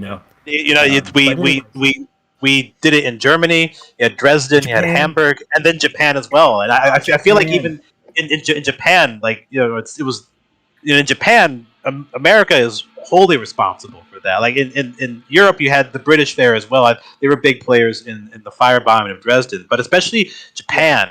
I feel like Dresden is it has a place in kind of the larger collective memory of at least the American memory of the war. A lot of people have probably heard of it. They don't probably know a lot of the specifics around it, but I feel like the fire bombings of Tokyo and of other of Japanese cities, that is very much kind of not. People don't dwell on that very much, and a lot of it has to do with there was a lot of horrible racist propaganda geared towards the Japanese during World War II. That again really conflicts with our image of the greatest generation. This generation of people who, went off nobly to fight against fascism in the Pacific and Europe. We don't want to dwell on the fact that, they were motivated by a lot of horrible racist ideas. A good book on that is, if you haven't read it, is War Without Mercy. Which looks at both sides. Again, the Japanese propaganda about these inferior, decadent Americans who are also impure, right? Because then you get into that as well with the Japanese atrocities in China, which is those are horrifying. Oh yeah, most infamously the beheading contest in Nanking that was actually covered in a newspaper as front page news. Look at our local boy, he's cutting off more Chinese heads than the other guy. World War II to me is, the Nazis and the Japanese are obviously the worst. Soviets are, not for lack of trying, really bad. But this is a brutalizing war. I think the only theater where people said it wasn't too brutal is North Africa. And that's because the desert was trying to kill people, so the soldiers there relented a little bit. Yeah, no, I'm not saying that thing didn't happen in North Africa, but that's the only part of the war you ever read about where they go oh no, it's kind of a gentleman's conflict as much as it could be, and I'm like, okay. Yeah, because I love the British version of that, because I saw some 50s British movie where they said, yeah, Rommel was in charge in Africa, he was an honorable enemy, and he wasn't like the other Nazis, and, he and the British commanders respected each other, and they're making it out like it was some sort of cordial thing. And I'm thinking, okay, so maybe there was a taking of prisoners and the other usual niceties of war, but we're talking about men lining up and trying to murder each other. So let's not romanticize this too much. This is still not exactly... Yeah. Also, there's the looming ghost or specter of like horrible racist imperialism over all of this, because you have the Italians in Libya, the French in North Africa, and the British in Egypt, where it's like they're fighting there specifically because of imperialism as well. Yeah, Yeah. good point. Very good point there. Yeah, I want to mention one other one real quick about repurposing. We're talking about, of course, like you take the November 7th thing because it is this grand moment of defiance. At the same time, you have something that I think is very crucial to Soviet history in some, well, at least like Soviet propaganda in a way, is Stalin to rally the people loosens the restrictions and oppression of the Eastern Orthodox Church. Keeping in mind the 1930s, they blow. I forget what it was. What was the name of the cathedral the Soviets blew up to put up a giant communist monument that never went up in the first place? That was Christ the Savior Cathedral, which is only like you can see it today from the end of Red Square. It's the largest Orthodox cathedral in Russia today. Yeah, Stalin had it dynamited and blown up in the 1930s to build. It was going to be called the Palace of the Soviets. It was going to have this Yeah, there we go. enormous statue of Lenin on top. And he's not just he's not making the he's not necessarily going to the so I mean, not that ideology doesn't matter in the Soviet Union at this point. It still does. But he is Very not much. hearkening back and saying like we need to defend like Marxist Leninist theory here. He is hearkening back Yeah, to the Patriotic War against Napoleon. We're going to have Operation Kutuzov, Operation Bagration. What's his name? Is going to make. You have like you evoke Alexander Nevsky. I forget who's the name of the Russian who defeated the Golden Horde in the 1300s. Is that Ivan He the gets Great? invoked a whole bunch. No. Ivan the Great did mess up some. Did fuck up some Mongols, but no. This was a guy before Ivan. He won a big battle against Donskoy, the I Golden think. Horde. Which one? Dimitri Donskoy? I think so. Yeah. Yeah, I it's a think bit so. of I'm only just starting to read about the Golden Horde lately, but anyway. Oh, yeah. So, which by the way is the coolest name for any kind of nomadic warrior group ever is the Golden Horde. Right? It's pretty dope. It's pretty dope. It's pretty dope. But And- what's the other one that they? The Ivan the Terrible movie was the Ivan the Terrible movies were being made around this time. The ones done by Sergei Eisenstein, and of course he'd already made an Alexander Nevsky movie as well, I believe. So Yes. yeah, there is he's invoking the czars of the past in many cases, the people that he played a role in deposing, that his government murdered, and they're invoking Definitely. them to go beat the Nazis. So it's a whole other repurposing. And what's really interesting about that is like you're definitely right in the speech on November 7th, 1941 on Red Square. Stalin does invoke these Russian historical characters like Suvorov, Kutuzov, Alexander Nevsky. But what's really interesting is that again, like in the Kazakh context, Kazakh and non-Russian peoples, especially in both Central Asia, the Caucasus, the Far East, the Far North, they are expected to rally behind and be inspired by these historical figures who are very alien to them. Like the Caucasus and Central Asia are still hundreds of years away of being part of the Russian Empire. Alexander Nevsky was stomping around, and with your comment on Russian Orthodox Church, yes, like the repression against the Russian Orthodox Church definitely lessens, but it's not just Orthodoxy that's mobilized, but it's also Islam. In the Kazakh Party archives, I came across transcripts of speeches by mullahs and Islamic teachers and clergy, who in which they're basically calling for a jihad. They're trying to motivate Muslim soldiers to be like, you got the Italians, Libya, the Germans, and this was really interesting. They directly compared the Germans to the who was the Charles Martel and the Franks when they were and the Spaniards when they were fighting in Muslim Spain. What's Andalusia? I don't remember the exact term for it, but Andalus. So you have Muslim leaders referring to like to the fascists as the Franks or the Spaniards, or even invoking the Italian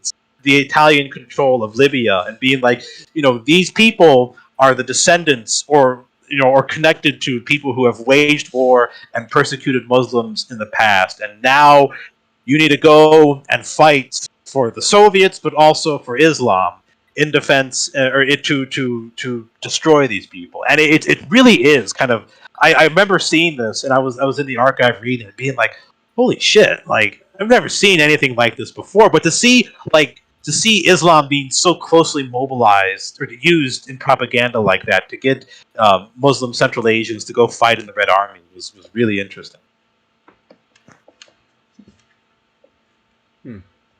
All right. Oh, and one more thing, Sean. I had heard, so in regards to the beheading in China by the Japanese, I had heard that might have been just like a propaganda thing, that it didn't happen.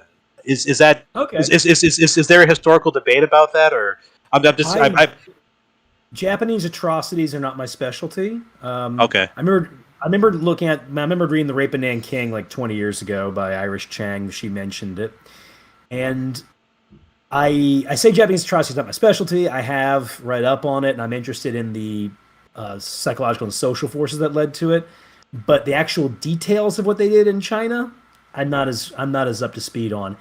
Regardless of if the beheading contest didn't happen, the Rape of Nanking is easily one of your single most horrific atrocities in all of history. It's really bad. It's the kind of thing Genghis Khan would be impressed by.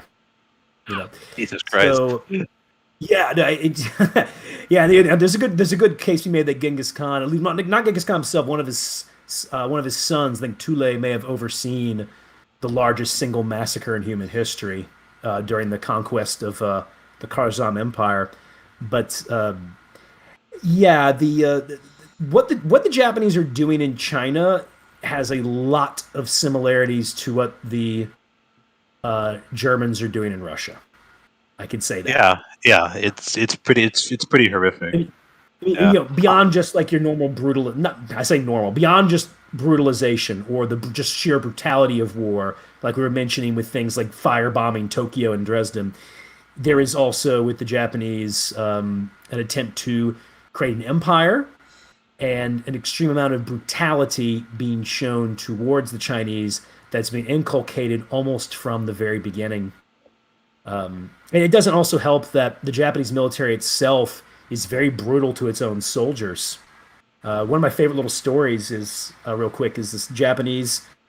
He later on became like a destroyer captain, wrote these great memoirs about it. But he mentions that before he goes to the Japanese Naval Academy, there was like a woman he was talking to, maybe a prostitute of some type, and she was like, "You're gonna go there? Oh my God, I feel so bad for you." And like, I think, if I'm not mistaken, I think she like sleeps with him out of pity. Like she's like, the next 4 years of your life are gonna be pure misery. And he actually says, yes, she was right. This was pure misery. Conditions for an average Japanese sailor are pretty bad. Unless you're like a pilot, in which case you're like the rock star of the Navy. Jesus Christ.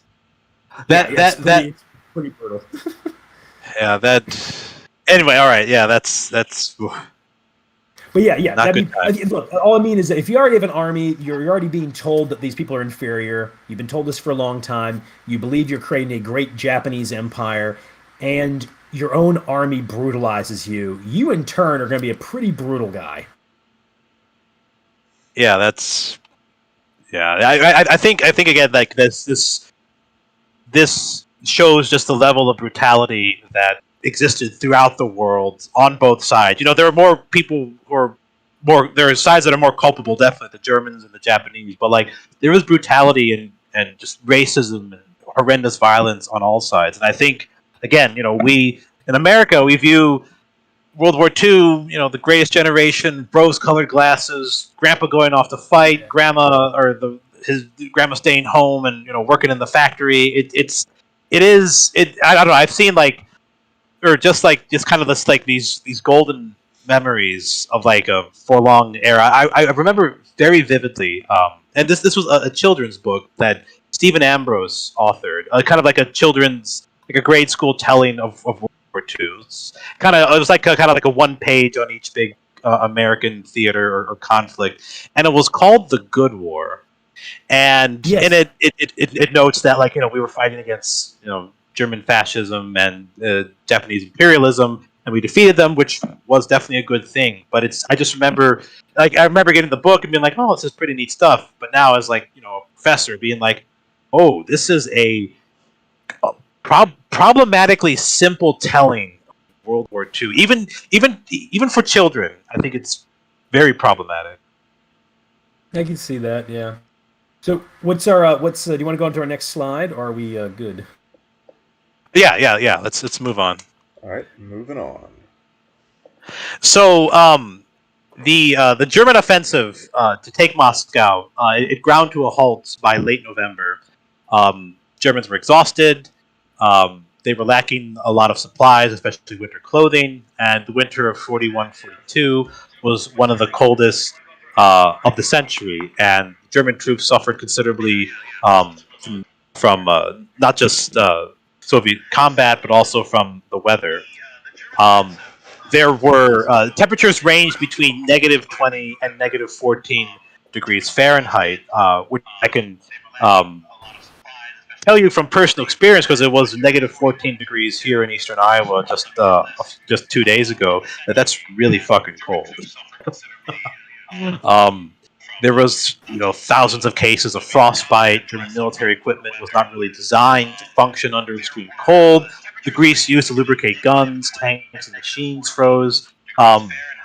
Engines would seize up in extreme cold, and in order to get planes running to start the engines, German air crews would often have to light large bonfires underneath the planes in order to heat the engines to a state in which they could start.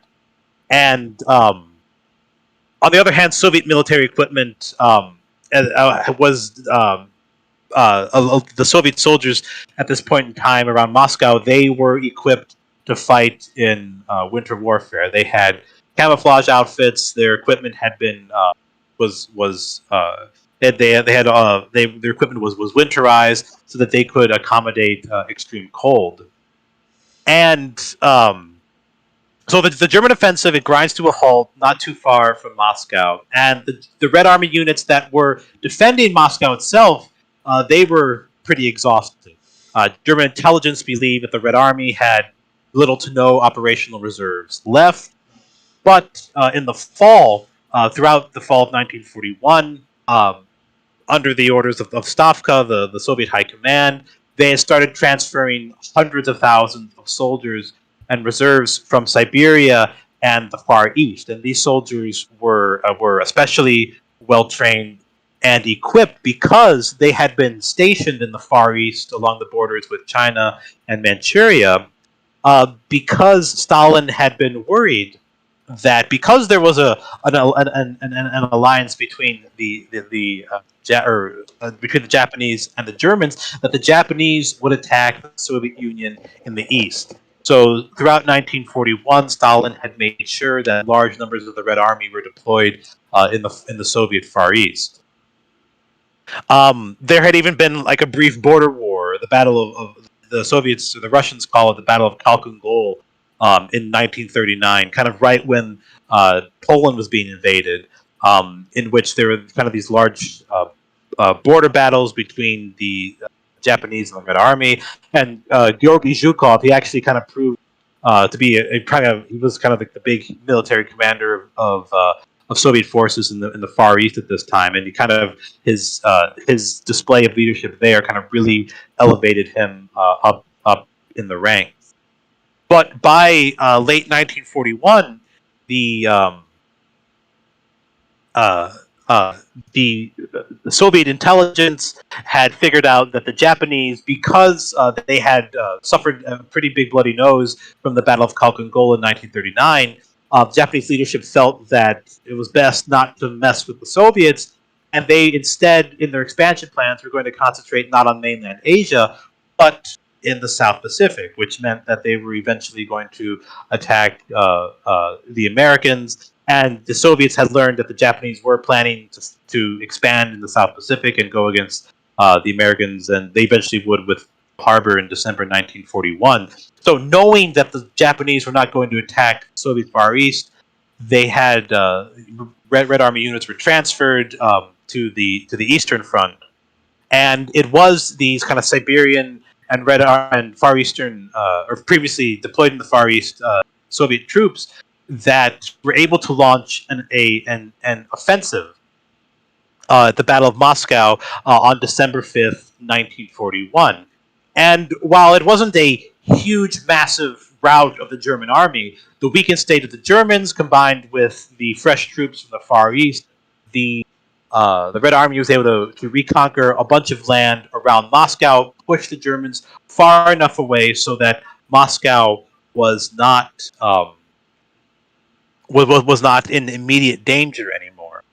And had Moscow fallen, it's likely that the Soviet Union would never have been able, or I mean, again, you're kind of like trying to predict, historical what ifs and counterfactuals and stuff. But if Moscow had fallen, it is likely that the Soviet Union would not have been able to recover, or it would not have been in the shape it was later on in the war, where they were able to kind of overwhelmingly overpower the Germans in 44 and 45. So, with the victory of the Battle of Moscow, pushing the Germans back, successfully defending the Soviet capital, Barbarossa ultimately failed, and the Soviet Union was able to survive. Because again, I think I failed to mention this earlier. Like with Barbarossa, the whole idea was to strike through three big avenues: the north, the center, and the south, as deep into Russia and the Soviet Union as possible, with the goal of fully and totally defeating the Red Army and the Soviet government in only a couple of months. Like, the actual plan was to kind of go all the way almost to the Urals, from like Arkhangelsk to Astrakhan, or Arkhangelsk on the White Sea and Astrakhan on the Caspian Sea, to get there in 1941. The kind of the whole goal was to defeat the Soviets as soon as possible, as quickly as possible, because the German army really wasn't equipped to fight like a huge, prolonged war against the Soviets that would drag out for years, which is exactly what happened. So the fact that they weren't able to seize Moscow, weren't able to fully conquer the Soviets with Barbarossa, represents kind of a larger strategic failure for the Germans. And the fact that they were just defeated at Moscow, that their advance had been halted, that was kind of the first major defeat suffered by the Germans during the war. It was not the turning point. The Germans still controlled large amounts of the Soviet Union, but it was here that that the German plan failed, and it was. It was here that it was not the turning point, but the Soviets had been able to give the Germans a bloody nose, to carve out some space and some time for them to re-equip and recover and halt the general German advance deeper into the Soviet Union. Yeah, the Soviets, of course, suffered very heavy casualties in their counteroffensive, and it wasn't as successful as they were hoping for it to be, but it does stop the advance on Moscow, regain some territory, and it also has a major effect on Hitler and the army. This is the turning point in his relations. He is going to essentially fire the head of the army and make himself head of the German army. Now, one could say that he kind of effectively already was. Von Bromschich, I can't pronounce his name, but the guy was in charge, was a bit of a rubber stamp, but still, this means that Hitler is in personal command. He fires a variety of his commanders, such as our Group Center Commander Fedor von Bock, Heinz Guderian, a few other ones as well, Hopner, who was in charge of one of the other panzer groups. And a lot of the generals wanted to cut and retreat at that moment. That's when Hitler gives his stand fast and die order, which this time works. This time it works. The German army does, in the end, stem the tide from getting that much further and inflict heavy loss on the Soviets. So At this moment was when Hitler really starts to distrust his generals and think, you know what, maybe I'm smarter than them. And this is when he really gets obsessed with those stand fast orders, which, to be fair, I mean, Stalin loved those as well. Something about psychotic dictators and loving their telling people to stand fast and die. Um, so this is a major turning point for the way the German war effort is going to be directed from here on out. Hitler's relations with his generals overall will deteriorate even further. And I think another reason this happens is because, remember, he didn't want to go to Moscow, right? Him Right. actually Initially. launching Operation Typhoon at Moscow was actually Hitler saying, "Okay, generals, you get what you want," because there were other German generals who had said even before Barbarossa, who had pointed out, actually Paulus, who later sinners at Stalingrad had pointed out that German logistics, Germany was never great logistics to begin with.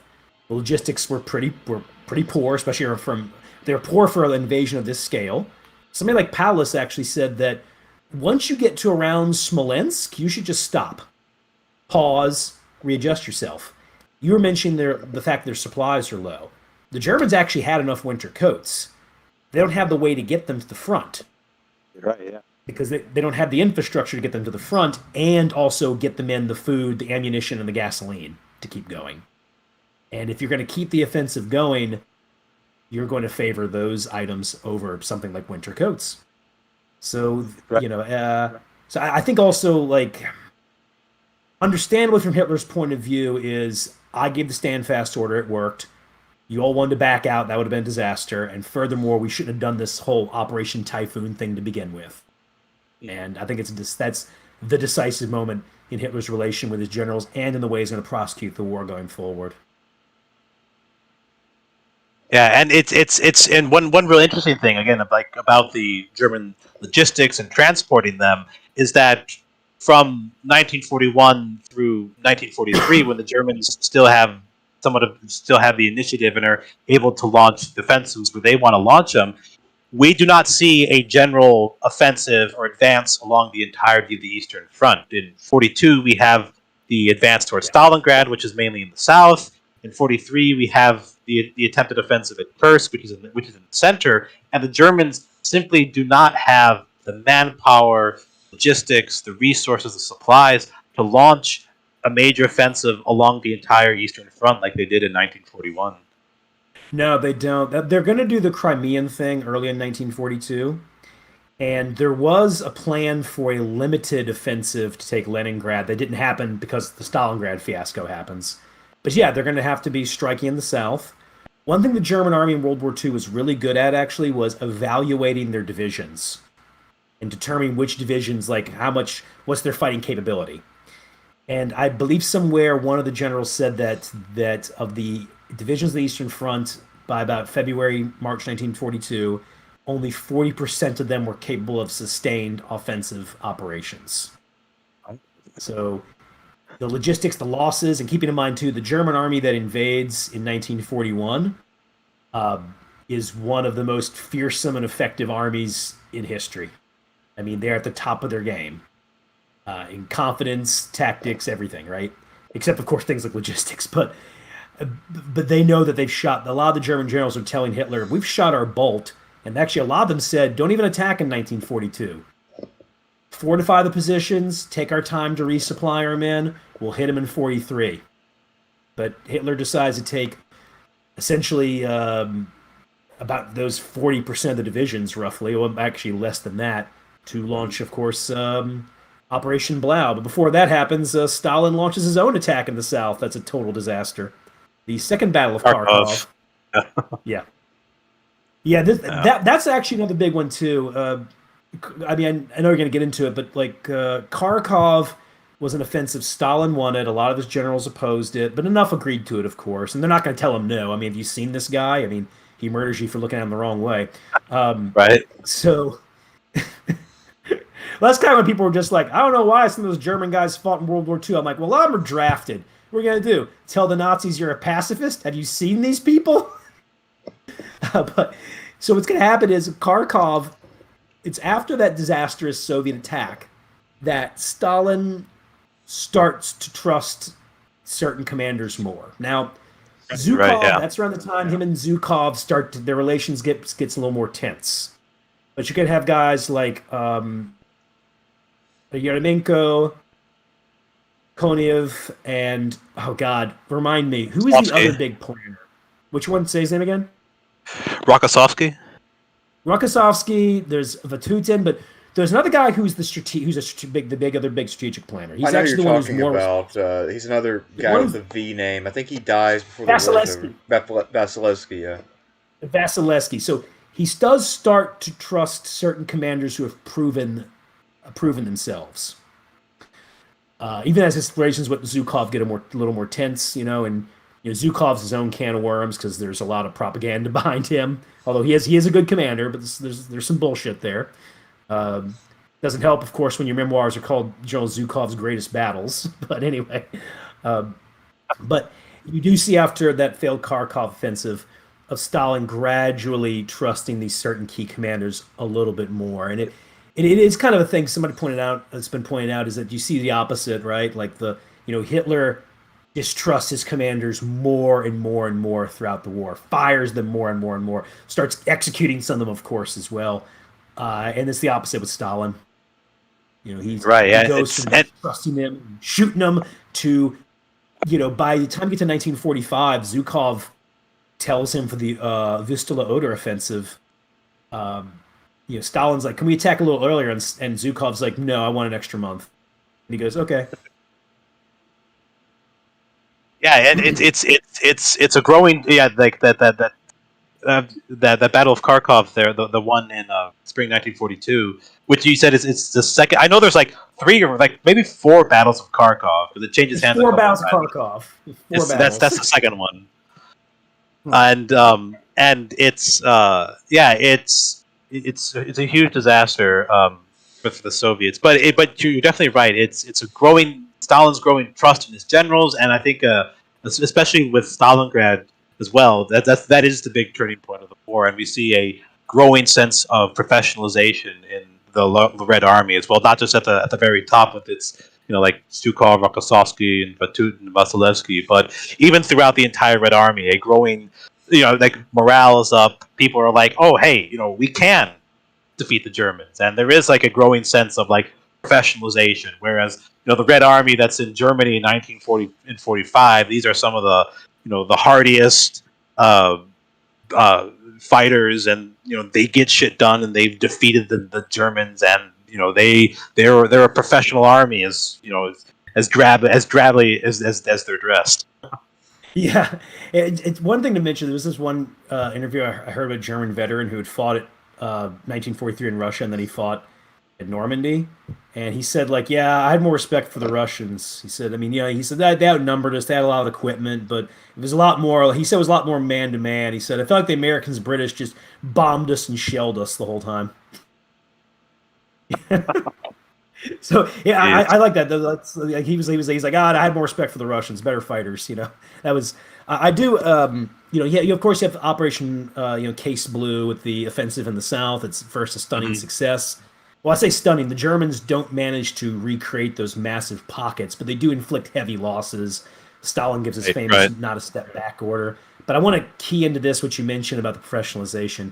Even before Operation Uranus and Operation Saturn, and of course Operation Mars, although that's a failure, there were a few things that the Soviets start doing differently even before they get those successes. So, for instance, Stalin revokes the ability of commissars to have much of an influence in military operations. There's an increasing thing about waiting to strike. Like we said with the Kharkov thing, and even in some ways with Moscow, Stalin showed an impatience, and that impatience didn't entirely go away. He would order some other premature offensives even into 1944. But what happens at Stalingrad at a certain point is they say, the Soviets launch a series of counterattacks north of the city that fail, and eventually guys like Vasilevsky are like, can we just stop? Give us time to build up our forces and get the divisions ready, and let Stalingrad try to hold as well as it can. Another one, too, is starting to favor generals and officers with their skill over their politics. So not worrying too much about their politics. Rokossovsky is somewhat of an example of that.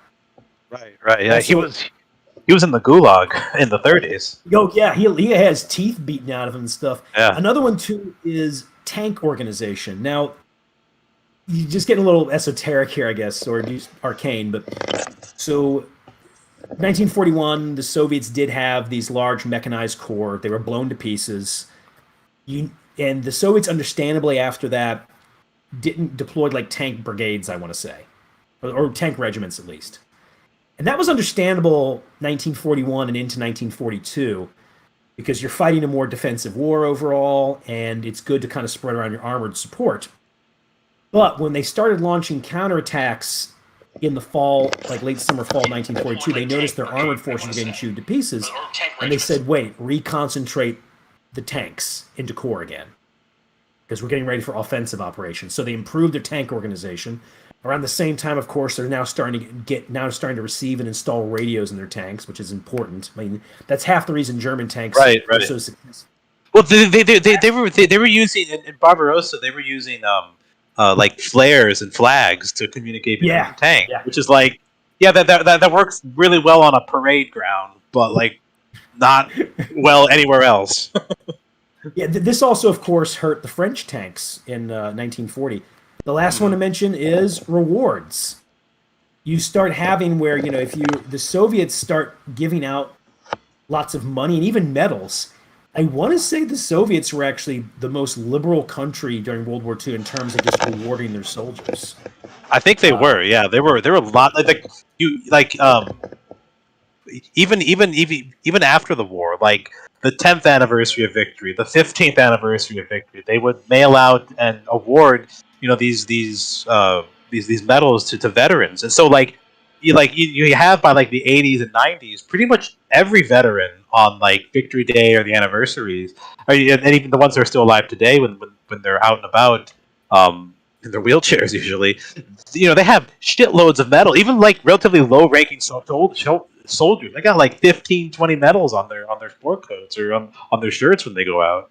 Yeah, one of my favorite things I've seen is there was somebody on Reddit who posted a picture of Zhukov and Patton standing next to each other in Berlin, and they were just comparing the number of medals, and they said, "See, this proves that Zhukov was arrogant while Patton was humble." Enough said. Just look at their chest, as if if you're awarded all these medals by Stalin, you can just say, "Yeah, I'm not wearing this. I don't want to look arrogant," as if that's an option. Right. Well, there's what was his name? Dimitri Ustanov, who was the defense minister of the Red Army or of the Soviet Union until like 84 or 85, and and by that time he's an old man, and there are lots of these portraits of him wearing a Soviet military uniform, and he must have had like 30 or 40 medals on his uniform. And I show a picture of him along with like Brezhnev and Suslov and Andropov and Chernenko when I'm teaching the Soviet 1980s and talk about this gerontocracy, this country ruled by old men. And I like to tell the joke that Brezhnev or Andropov died because of kidney failure. Who came after who came after Andropov? Gerdyenko. Yeah. He died of emphysema and smoking since the age of 12. But I like to tell the story that Ustanov, he died from lead poisoning because he had so many medals on his uniforms that he wore all the time. and then students look at me and they're like, "Wait, are you serious?" And I'm like, "No. I'm that was a joke. What actually happened was he was walking along this river and slipped on the riverbank and accidentally fell in, and because of all the medals on his chest, he sunk right to the bottom and drowned." Is that true? No, that's a second joke I tell. I eventually tell him that he died of a heart attack. But it's I always get some good laughs out of it. I do have to say, very quick aside here, that Chernenko was the man in charge when the Red October was lost. Just want to put that out there. Dark days. Yep. Well, I mean, they shouldn't have given the ship to a fucking Scottish man. Yeah, a Scottish man disguised as a Lithuanian. Yes. They gave it to a Lithuanian. Well, that's the thing too. They gave it to a Lithuanian. What were they expecting? Well, it's actually that's at least in the in all kind of like the elite kind of like rocket forces and nuclear forces in the Cold War era, the Soviets were not often did not let non-Russian or at least non-Slavic ethnic minorities have too much of a prominent position in a lot of the elite units. There was fear that they were not Soviet enough, or were not loyal enough, or were not Russified. So, As proven by the actions of Marco Aurelius. Right, yeah. Womp womp. All right, we're ready to move forward? Yes, Leningrad. So, while Barbarossa is taking place and when we have the Battle of Moscow, at the same time as Army Group Center is advancing and getting beaten, you had Army Group North advancing through the Baltic states and on to Leningrad, the Soviet Union's kind of second capital, the second largest city, and the birthplace of the revolution. And we eventually have the siege of Leningrad, which is likely the most destructive siege in modern history, possibly the single most destructive battle in history, depending on how you count casualties or kind of like property and territorial losses. It lasted 872 days from September 8th, 1941 until January 18th, 1943, when the siege was finally lifted. And the siege of Leningrad, it ranks very highly and alongside like Stalingrad in the Russian and post-Soviet psyche as being kind of one of the really big, massive, traumatic moments of the Eastern Front.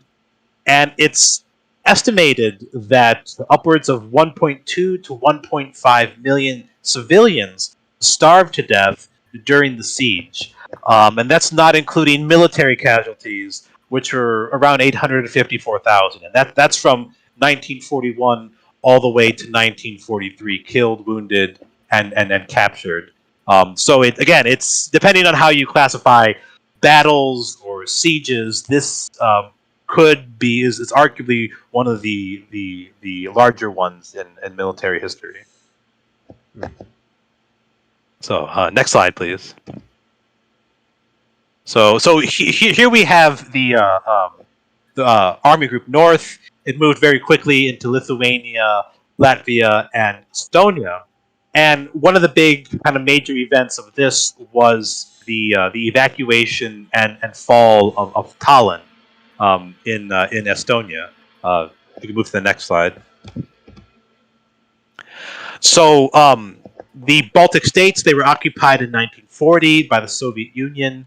They basically kind of gave ultimatums to the three states, being like, we're going to come and invade, and you can stop us if you want, or you can try to stop us if you want, but you're not going to. And the three Baltic states quickly there wasn't a whole lot of military resistance. They kind of let the Red Army in because they knew they couldn't stop them for long. And Tallinn was made a major base for the Soviet Baltic Fleet in 1940.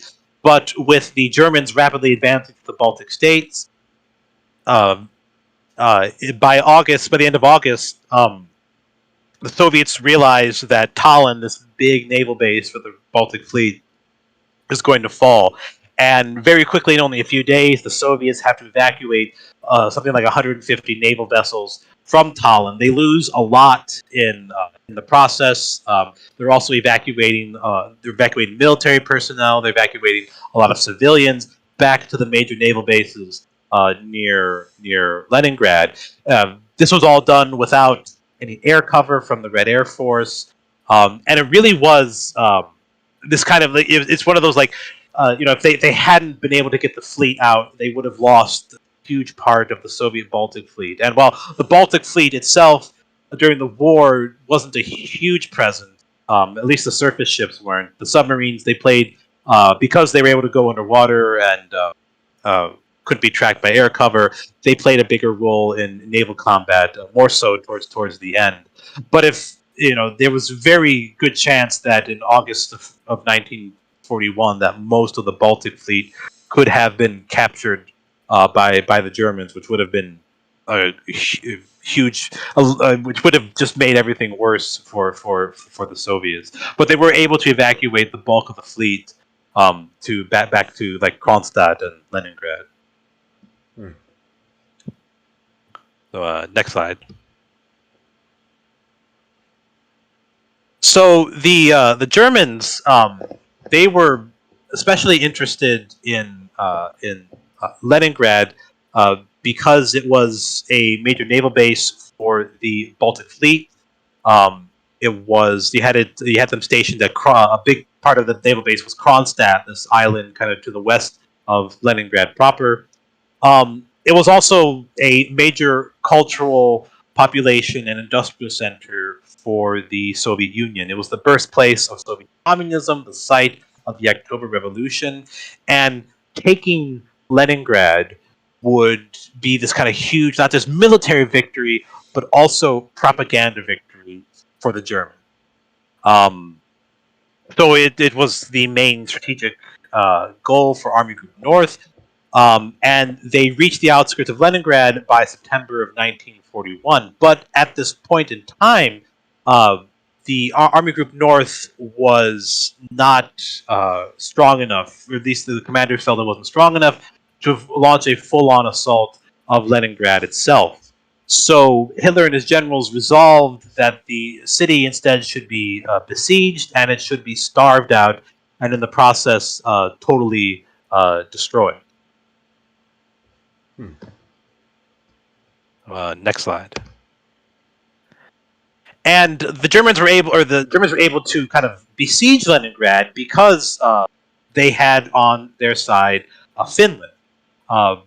Finland had lost a significant amount of territory in the Winter War. The Soviets had tried to occupy all of Finland in the Winter War in 1939, but had failed.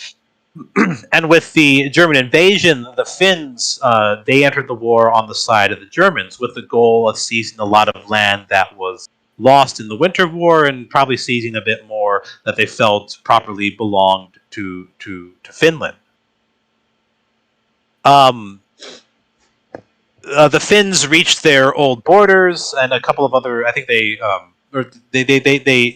at least outside of Leningrad, they reached the old Finnish border and halted there. I think they advanced more deeply into places like Karelia and took more land than they had occupied in 1939.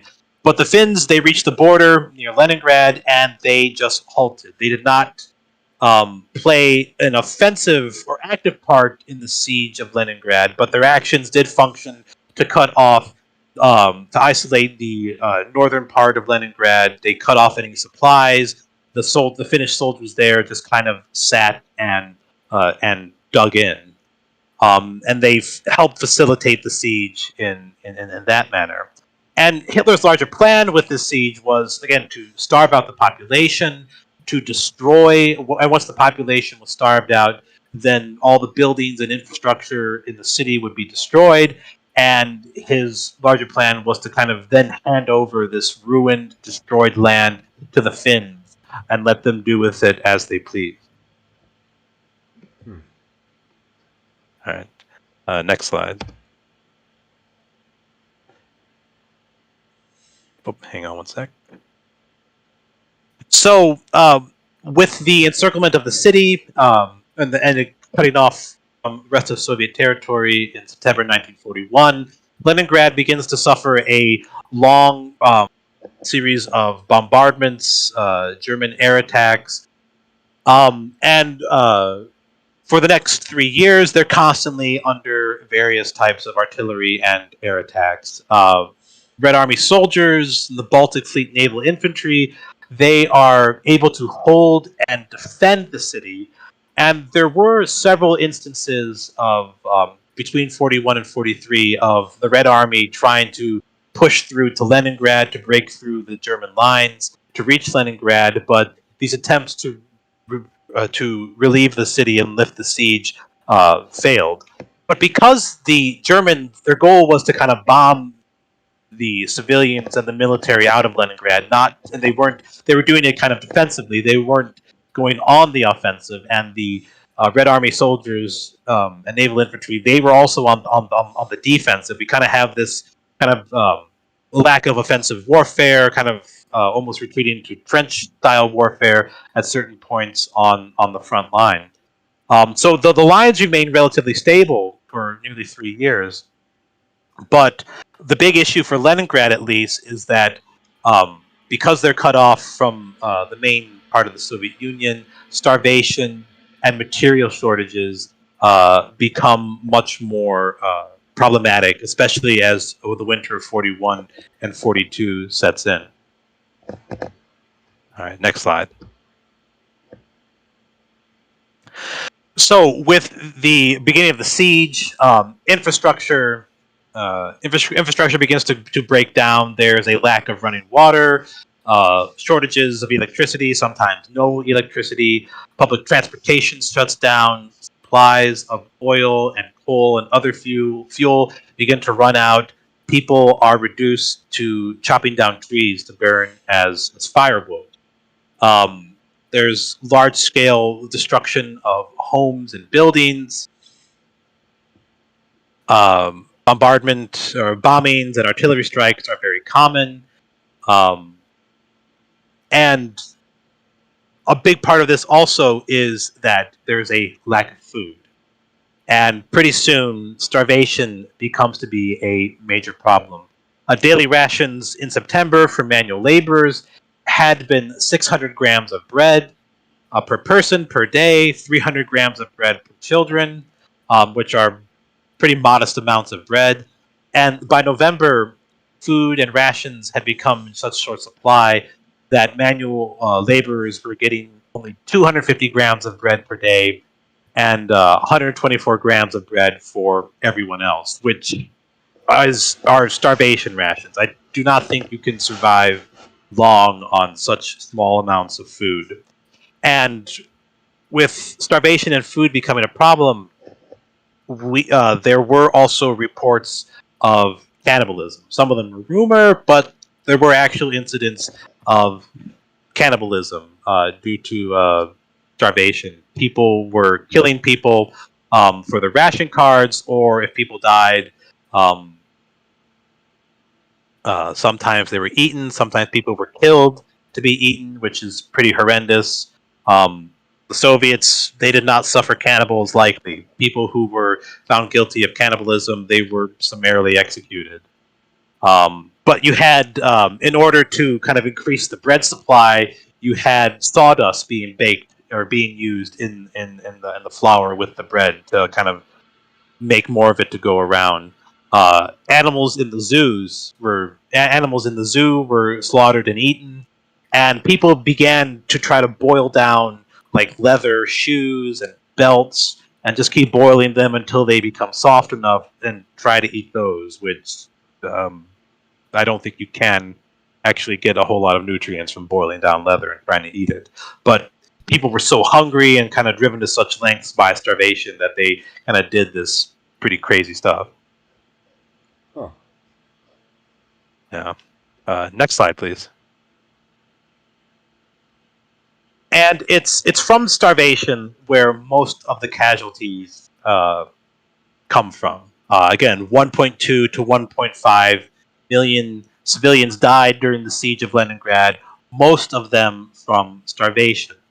And one real tragic story regarding starvation was the experience of Tanya Savicheva. She was a young girl who kept a diary during the siege, and in this siege, she recorded the various deaths of her family. And you see on the slide, you can see a picture of her in the lower corner, and on the rest of the photograph, you can see photographed copies or photographs of pages from her actual diary. They note things like, or her diary states that her sister Zhenya died on December 12th, 1941. Her grandmother died on January 25th, 1942. Her brother died on March 17th, 1942. Her uncle died on April 13th, 1942. Another uncle died on May 4th, 1942. And her mother finally died in on May 13th, 1942. And her final entry in the diary was the Savichevas are dead, everyone is dead, only Tanya is left. And she actually, Tanya herself, she was able to survive the siege of Leningrad. She went to go live with an aunt because her immediate family had all passed away from starvation. She was eventually evacuated out of Leningrad. Unfortunately, she died in May of 1944 from tuberculosis. But her diaries became really iconic in the years after the war. They were actually used as evidence of German war crimes during the post-war Nuremberg trials, where high-ranking Nazi officials were tried for war crimes. So it's pretty horrendous stuff. So she's kind of like the Anne Frank of Leningrad in a sense. A little bit, definitely, and it's also, again, they're just like Anne Frank, tragic in that she didn't survive the war. Ah, it was sad. All right, next slide, please. Okay. So there was a way for supplies to get into the city, and this came to be known as the Road of Life. At least until the winter set in, the only way for supplies to be brought in was by barge over Lake Ladoga. They would leave from kind of the Soviet-controlled coast via barge, and the supplies would be shipped into the city that way. But when winter set in, Lake Ladoga would freeze over, and Soviet engineers were able to construct an ice road over Lake Ladoga, that were able to ship a steady stream of supplies into the city. It was never fully enough to prevent the starvation of large numbers of people, but it ensured that some food and supplies were getting in, so that Leningrad would survive. And the ice road was incredibly dangerous. Trucks often fell in through the ice before the lake had finally frozen over. The route was regularly attacked by German airplanes, so it was always a very harrowing and dangerous route. There were anti-aircraft batteries set up along the route on the ice in order to fend off German airplanes. And there was even at one point in time, I believe, an underwater pipeline that was built under the lake to transport oil into the city. But it was always a very harrowing journey. And it was on the return route, trucks going back, they would try to evacuate civilians out of the city. And some estimates say that upwards of 1 million civilians were eventually able to evacuate out of Leningrad during the war. So yeah, it's pretty rough stuff. Ready to move on? Yep. And but it was also a kind of big propaganda moment for the Soviets and the Red Army as well. While the siege was going on and life was incredibly brutal, life continued on. Soldiers still manned the front lines. Civilians still went to work in the operating munitions and war industry factories.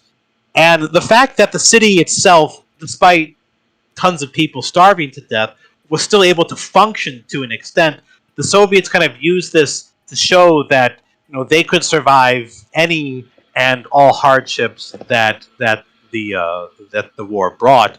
And one kind of example of this was the performance of the Leningrad Symphony playing the famed kind of this famed Leningrad Orchestra. The symphony played the Leningrad Orchestra, which was written by the individual you see here on the slide, Dimitri Shostakovich. He was one of the Soviet Union's most famous composers. He had lived in Leningrad before the war. He was evacuated to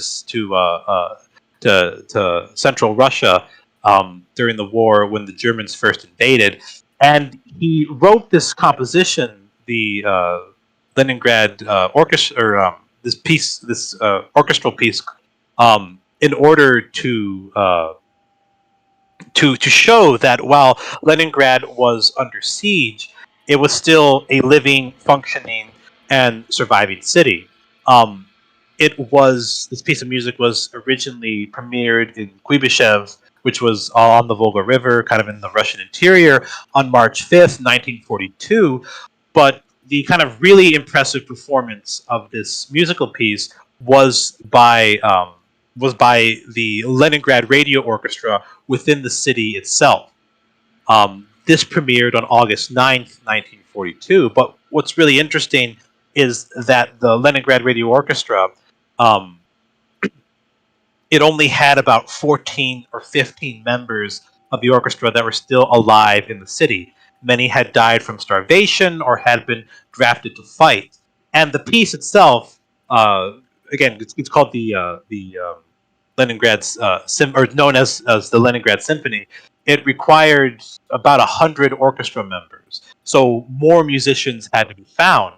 The call went out, and posters went up that called for any and all musicians to report to the Leningrad Radio Orchestra to play, and even had to draft into the orchestra members of the local Red Army military band. They rehearsed it a couple times before it premiered. The first time they had to stop after 15 minutes because many of the musicians were too weak to play their instruments. 3 performers actually died from starvation during the rehearsal. And the party actually realized that they had to provide increased rations to the musicians so that they could simply survive and have enough strength to play. And many musical enthusiasts actually donated their own rations to the musicians so they would have enough food and sustenance to play. And so the Leningrad Radio Orchestra was able to play the Leningrad Symphony piece that Shostakovich had written, and it premiered on August 9th, 1942. And this date was significant because August 9th, 1942 was the date that Hitler had publicly and openly bragged about how he was going to hold a massive banquet in Leningrad to commemorate the ultimate fall of the city and the victory of German forces. So uh, this symphony premiered on this day within the besieged Leningrad, and on the day the piece was to be performed, Red Army forces, they launched a massive artillery barrage on German positions so that they would not attempt to interrupt the premiere. It was broadcast live throughout the city, and it was also broadcast live on a radio throughout the Soviet Union, and it was like a really big a form of psychological warfare. The Red Army units actually set up loudspeakers near the front lines outside of Leningrad so that the Germans could hear the orchestra playing within the city. And the event itself was an incredibly moving and powerful moment. Leningrad was supposed to be a city that was going to be destroyed and that was gradually dying because the Nazis had surrounded it. Hitler's plan was to starve and raze the city to the ground. But here, from inside the besieged city, people were performing music. It not only showed that the Leningraders were still alive, but it also conveyed the cultural level of Leningrad and the Soviet Union as a whole. Even in a situation where the whole world had kind of gone to shit, the Soviet people were still willing and able to elevate the arts and to produce something of meaningful artistic quality. And it was meant to show the strength of the Soviet people, their willingness to bear suffering, their higher cultural level, and the hopes and belief in eventual absolute victory over the German invaders. Whew. Yeah. All right, and I think we have one or two more slides about Leningrad. Okay. Right. So, and the siege was eventually lifted in 1944, when the Red Army was able to push the Germans back, and Leningrad was declared a hero city by Stalin during the war. Moscow, and several other cities throughout the former Soviet Union have this title of hero city. And these cities were granted this title because they had endured and survived a lot at the hands of the Germans during World War II. And even to this day, I've noticed this, and other friends of mine who research the Soviet Union have noticed this, that especially when you're flying Aeroflot, the Russian state airline, as you're coming in to land in like Moscow or in St. Petersburg, um, the pilot will announce, we are about to land in the hero city of Moscow. So it's part of the kind of the official title of the city. And the fact that Leningrad was able to survive, at least in the eyes of many Soviets, it kind of it was seen as being this kind of like supreme act of military victory and survival. And it's kind of, there have been some comparisons amongst but people would compare, like civilians would compare, like it'd be like Rome eventually fell, Constantinople eventually fell, but Leningrad was able to survive, to endure, and it was able to emerge still as a major city of the Soviet Union, despite being almost totally destroyed by the war. And there are still lots of small monuments throughout the modern day city of St. Petersburg. Leningrad was renamed back to Petersburg in the post-Soviet era. Interestingly enough, though, the county, or the oblast, where St. Petersburg is located, it's still called Leningrad County. So it's Leningrad. So St. Petersburg is in Leningrad County, which I think was, I don't know for sure, but probably some kind of compromise on the renaming on the decision to rename St. Petersburg or not. But there are still lots of small memorials throughout the city. You have this sign right here, which notes that this side of the city is more dangerous during artillery barrages, meaning that you should be on the other side of the city. And every year, there are signs like this that are repainted to kind of act as a continuing memorial during from the war. Flowers are laid on these memorials during important anniversaries to the siege. And if you click to the next slide, Okay. real quick, Yeah. a lot of this is some of the damage to some of the main sites and monuments of the city is still kept, and it has not been repaired. This is St. Isaac's Cathedral, the main Orthodox cathedral in St. Petersburg today, and it's this. I've been to it. I've visited a few times. It's this amazing Orthodox cathedral, beautiful on the inside, but it still has on the outside these marks from artillery bombardment and bombings that was inflicted during the war, and the Soviet authorities decided to keep these um, signs of the attack as kind of this permanent memorial, these kind of battle scars to kind of remind people, like this, the stuff that the city has been through. And today, there is an annual military parade held on Palace Square, which is the main square of the city, right outside of the Winter Palace, that commemorates the lifting of the siege of Leningrad. So it's still there is still this cultural and identity that many in the city still associate with surviving the siege during the war. So it's pretty intense stuff. That's pretty Right. intense. And it's ugh. Yeah, they're kind of, it's but what's really interesting though is, as big as this event is in the psyche of Russians and post-Soviets, and the people in the city, and so there are lots of like kind of small memorials throughout the city, kind of things like this and the sign that we saw on the previous slide. But the actual main museum to commemorate the siege of Leningrad is relatively small and kind of humble. It's from the Soviet period, and so there hasn't there isn't one would expect like a huge kind of World War II museum somewhere in the city commemorating the siege of Leningrad and the larger fighting on the Eastern Front. But it doesn't really exist. The actual museum itself is relatively modest, especially compared to like stuff that we see in like modern Volgograd and in Moscow. The exact reasons for that I'm not totally clear on. Hmm. And I think that's the end of this slide here, Yeah, this I didn't actually. presentation. Oh, well, Oh, there's that's one just, little. yeah, that's a close up of the previous slide. It indicates like the number of like artillery shells that hit the city, Ah, or one at least one estimate of it. But but yeah, I think that's the end of this specific presentation. okay. Well, there it was.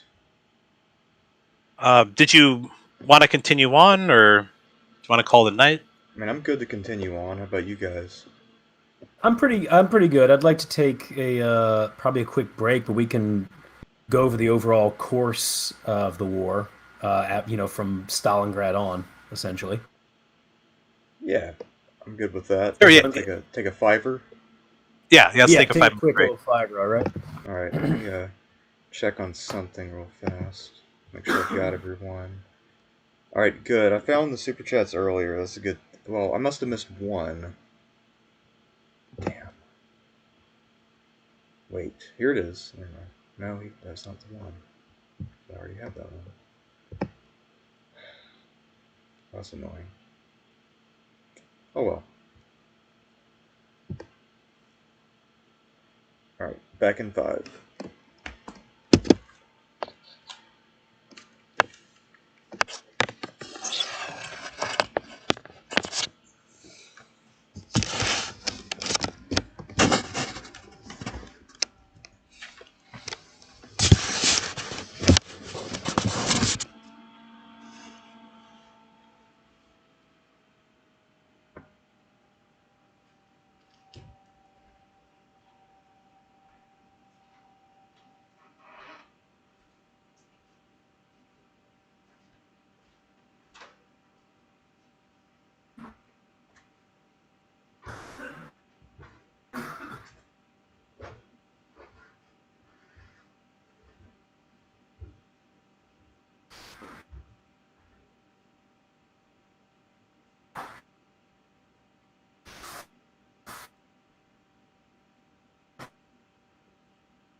Yeah, we were just taking a break, guys. It's cool. Don't worry. Everybody's still around.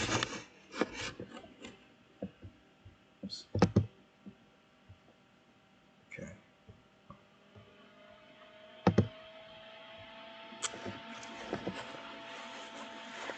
I am missing a super chat, though. Not sure where it went.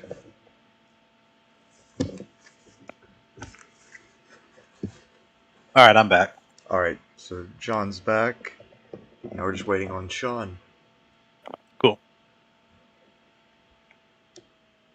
And now my cat is also back, trying to mess with my cords. You have a cat? I do. Well, Tina got her, but yeah, she's a good cat, but she sometimes can get a little bit friendly when I'm trying to actually record stuff, which is annoying. Nice.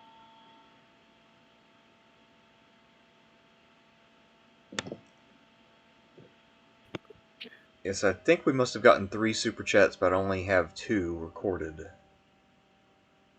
Hello, everybody. Hey, Sean. Hey.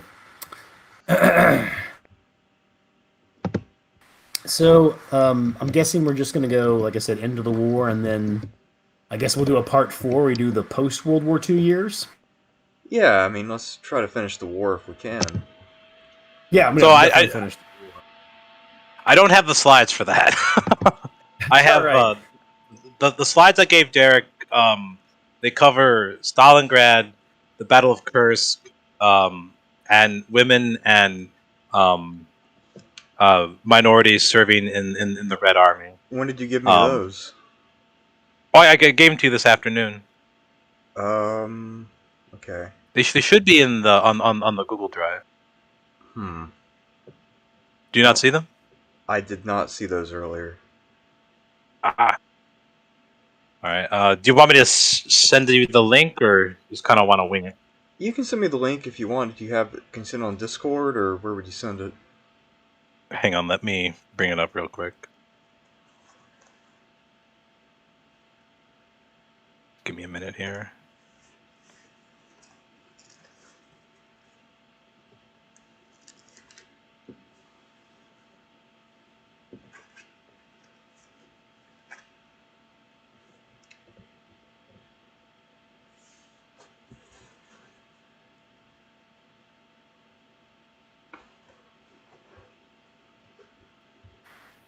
Yeah, but yeah, definitely finish out the war. I got things to say about 1944, and of course 1945 with Berlin and Vistula Oder.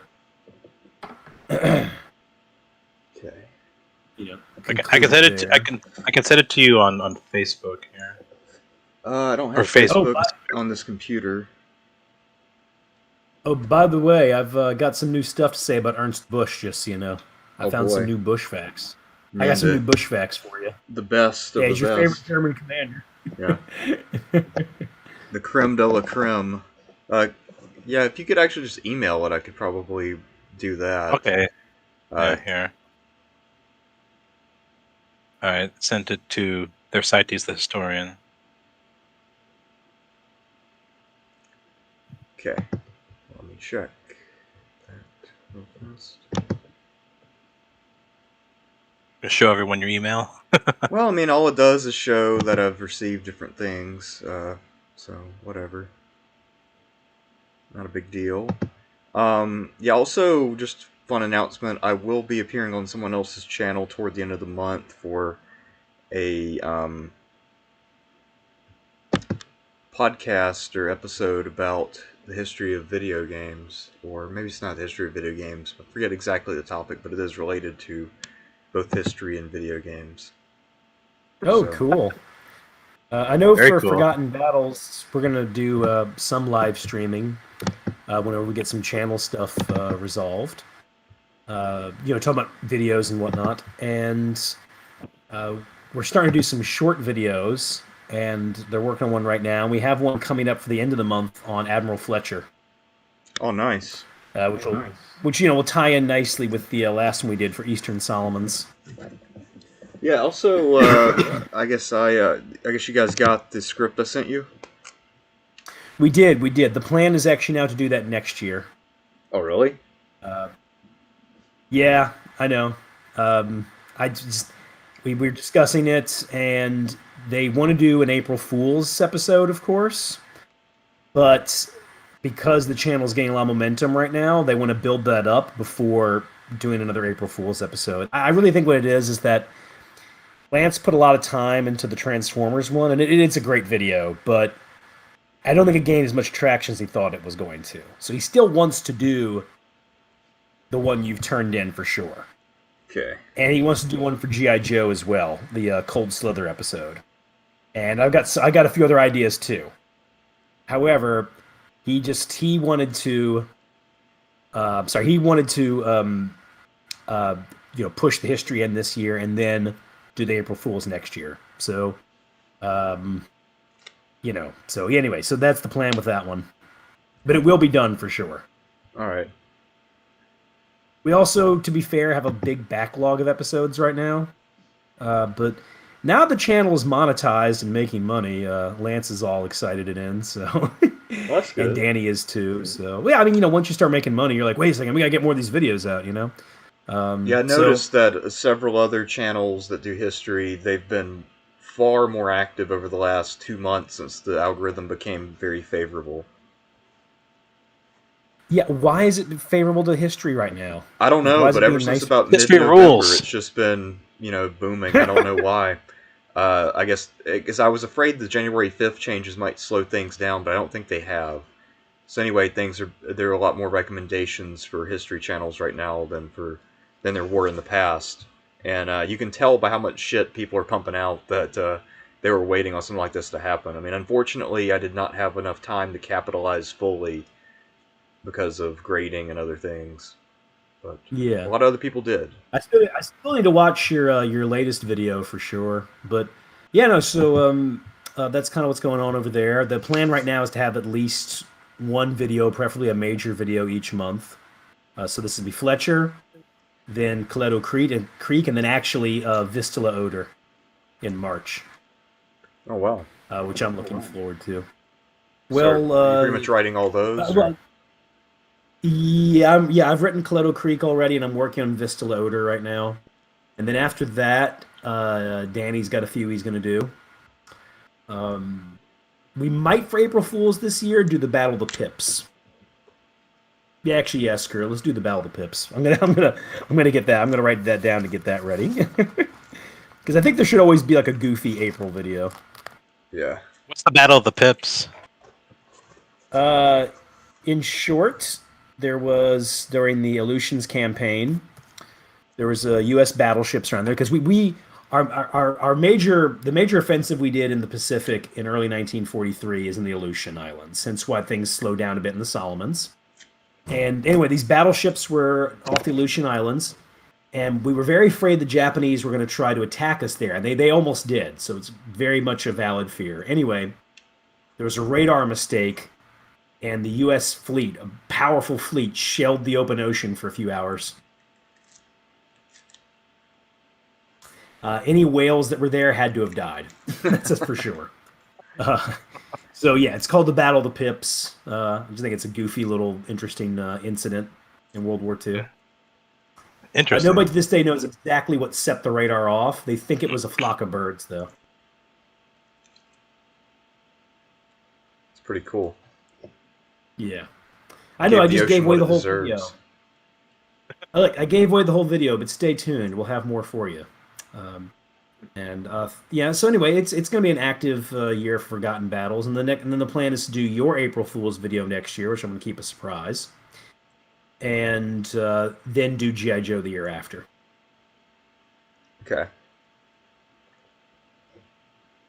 Damn, you guys are planning way ahead. I don't even know what my next video will be, so. Well, I'm kind of like the one who's like, hey, try to mix these things up and whatnot. One thing that's very big for me with the videos is to always do one Pacific theater, one European theater video for World War II, just because from looking at stuff right now, Eastern Solomons has almost 40,000 views, and the video before, Sensheim, has a little over 1,000. And the Sensheim video is great. I love doing this stuff. I'm not going to not do those. I'm not going to become a World War II channel. But as Danny said, World War II is good, and it pays the bills. Yeah, it's true. And by bills, I mean, it allows us to, because we're making money on it, now we can pay people for stuff. Like, we're going to give you some money for some of the work you've done. It allows us to, upgrade some of the graphics finally. So World War II is there to pay the bills. Not to sound, what's that? Not to sound too uninformed, but what's your full-time job, Sean? I'm a tour guide, and I did start working at one of the bars in the French Quarter. Okay, cool. And then I write, just write on the side. Mm-hmm. Yeah, mostly just American Civil War stuff, like I just sent out before we even got on here. I sent out some emails about things involving Petersburg. I'm working on a multi-volume Petersburg book for Petersburg campaign book for emerging Civil War. And I'm working with a lot of authors on that one. So, very cool. Yeah, Civil War historians can be a cranky, peculiar lot. So, Soviet historians can too. Yeah, yeah, really, huh? The only thing before we get into this, the only thing is one thing that's most interesting about, well, not interesting, just one of the things about, Civil War historians, especially when they're more on the buff end of things, but even the ones who aren't, I mean, they just, you have these generals who have these, in many ways, these very interesting, quirky personalities. So people just choose their favorites a lot of times, and so you get a lot of that. But my brother observed when he was at the Civil War conference I was at in August, the Emerging Civil War one, was that there were certain generals who, you mentioned their names, the audience would just laugh. Like somebody like General Bragg or General McClellan. And, Bragg and McClellan are very interesting, complicated characters. I have a more positive opinion of McClellan than most people. I'm not saying he's great, though, but I don't think he's a buffoon. But he's a punchline general. So these are punchline generals. You say their name, and there's a joke suddenly, right? Right. Johnston's a punchline general. Burnside's a punchline general. Oh, he's my favorite for a sideburn. Burnside, yeah. Yeah, and only for his sideburns, not for his military abilities. And my favorite is Sickles. I knew it. I loaned you that book that one time. You're like, this guy's cool. Yeah. I mean, he literally is my favorite just because he is an unrepentant asshole. And also because he was not deterred at all by the fact that had he not had his leg blown off at Gettysburg, he would have been court-martialed for nearly losing the battle. And then he just goes on to have an affair with the deposed Queen of Spain. And his dad would hang out in New York in bars and coffee shops and do a chicken impression. So, I mean, how's this not the best general of the war? I mean, come on. All right, let me give you one quick one before we go on. I've been finding this guy named William Dwight, who served in Louisiana, most famously at Port Hudson, was notably at Port Hudson. He was the commander in charge of the first black soldiers in the Civil War to see major combat, the 1st and 3rd Louisiana Native Guards. Dwight was drunk most days. He was drunk when he ordered that attack. He was kicked out of West Point due to both drunkenness and because he chased women, like loose women. And while on campaign, he would almost always try to have a woman with him for sexual stuff. And his staff would actually provide him with women, typically black women. Damn. And another one too. Here's another one. His brother was killed in an ambush by some Confederate cavalry, so his reaction was to grab a random Confederate prisoner and just execute him right there. Dwight is nuts. Yeah, he is out there. He is drunk. He literally is drunk all the time. A lot of the stuff we know about him, though, comes from this book I've been reading that's really great. It's kind of a bit of a tell-all book by a Union officer in Louisiana. And you remember, the Union Army in Louisiana are notoriously like thieves, as I've said before. Like they steal anything they can. Lots. I mean, the Bayou Teche campaign is one of the few Civil War campaigns that does get into war crime territory in a lot of ways. But anyway, The guy titled his book "Among the Cotton Thieves," since so many officers are trying to steal as much cotton as possible to sell it up north to make profit. Wow. And that's where I'm getting a lot of my information on Dwight, and it's just hilarious. I mean, See, when, this when, you, guy. when I hear This about a guy's guy like con- that, I don't necessarily blame him as much as I blame the idiots who made him a general. Because somebody Yeah, along the well, way had General. to select him and say, this guy, we're going to give him a command. Well, his father was very wealthy in Massachusetts and had business dealings with General Banks. So Dwight was actually an unofficial advisor to Banks, and Banks relied on him a lot, quite a bit. And that didn't mean they didn't have problems. Banks one time told, "I want you to stop making these stupid attacks on Port Hudson." And then Dwight was like, "You're a coward." Probably drunk when he said that. Oh, that's the last one to say. So there was an attack that Dwight ordered that failed. It was going to fail, and he was so pissed off. He brought this colonel in, and this one colonel he brought in was a real scumbag. You know, he had burned some southern towns for no good reason. And the colonel was like, "It wasn't my fault. It was my two subordinates." So Dwight said, "Bring him in here. I'm going to hang him myself." What happened is Dwight's adjutant was like, "Okay, we got to calm him down." So they kept feeding him booze. And then his adjutant was like, "Hey, check out this northern newspaper that says how awesome you are." Dwight read it, and then the two captains come in who he's supposed to hang. He says, "Hey guys, want some whiskey?" And this gives him some whiskey. I mean, the guy is erratic and emotionally damaged. He's also rather fat, just so you know. Yeah, he sounds like a gem, a true American You know, hero. we might do a forgotten battle short on the guy. William Dwight, American drunkard. Yeah, Speaking of Civil War generals, I always thought that Derek somewhat physically resembled William Tecumseh Sherman at times. really? I can kind of see that. Yeah, actually, yeah, I can kind Yeah, of see that. yeah, a little like at the right angle sometimes, especially when you haven't shaved for a couple days. Yeah, I mean, yeah, you got a similar shaped face and head, but you don't have that weather-beaten look, and nor do Yeah, your yeah. eyes look like you're about to go. Nor do your eyes look like you're about to go kill some Sioux. Okay, but yeah, I can see that. Huh.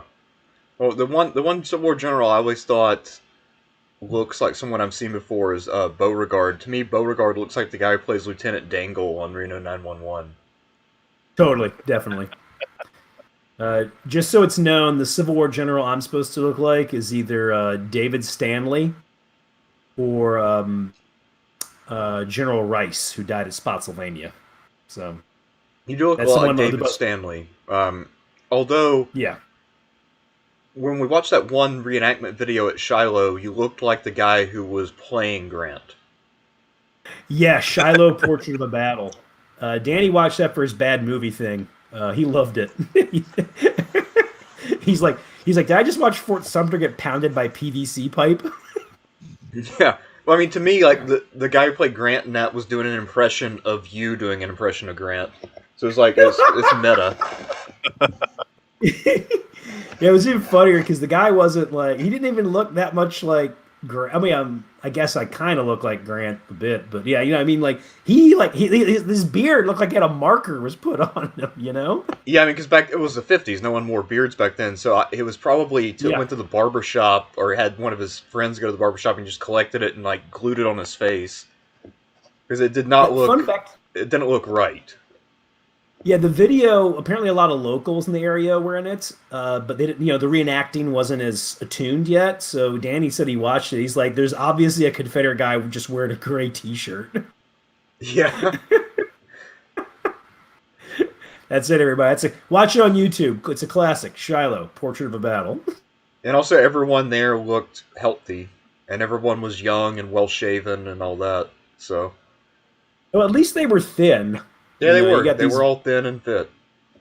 I mean, I'm always like, man, I didn't. I see reenactors today. I'm like, man, the Confederate Army is really well fed. Yeah, they found the colonel. They found Colonel Sanders' secret supply. Well, I've heard that the Civil War kind of reenactor community it's getting a lot smaller. Like the great heyday in like the 80s and 90s is like well behind them. Yes, yes, it most certainly is. I mean, attendance at Gettysburg is down 85% from the 1970s, which Damn. was tight. Holy shit! I mean, Is you know, is it's. I is mean, I is don't want to is hijack is, Stalin. You know what? is that because of the pandemic, or that's just overall with everything? That was pre-pandemic. Oh wow. I mean, yeah, but there. I mean, that is a massive topic for me to get into on why that is. There's a lot of ins and outs to it.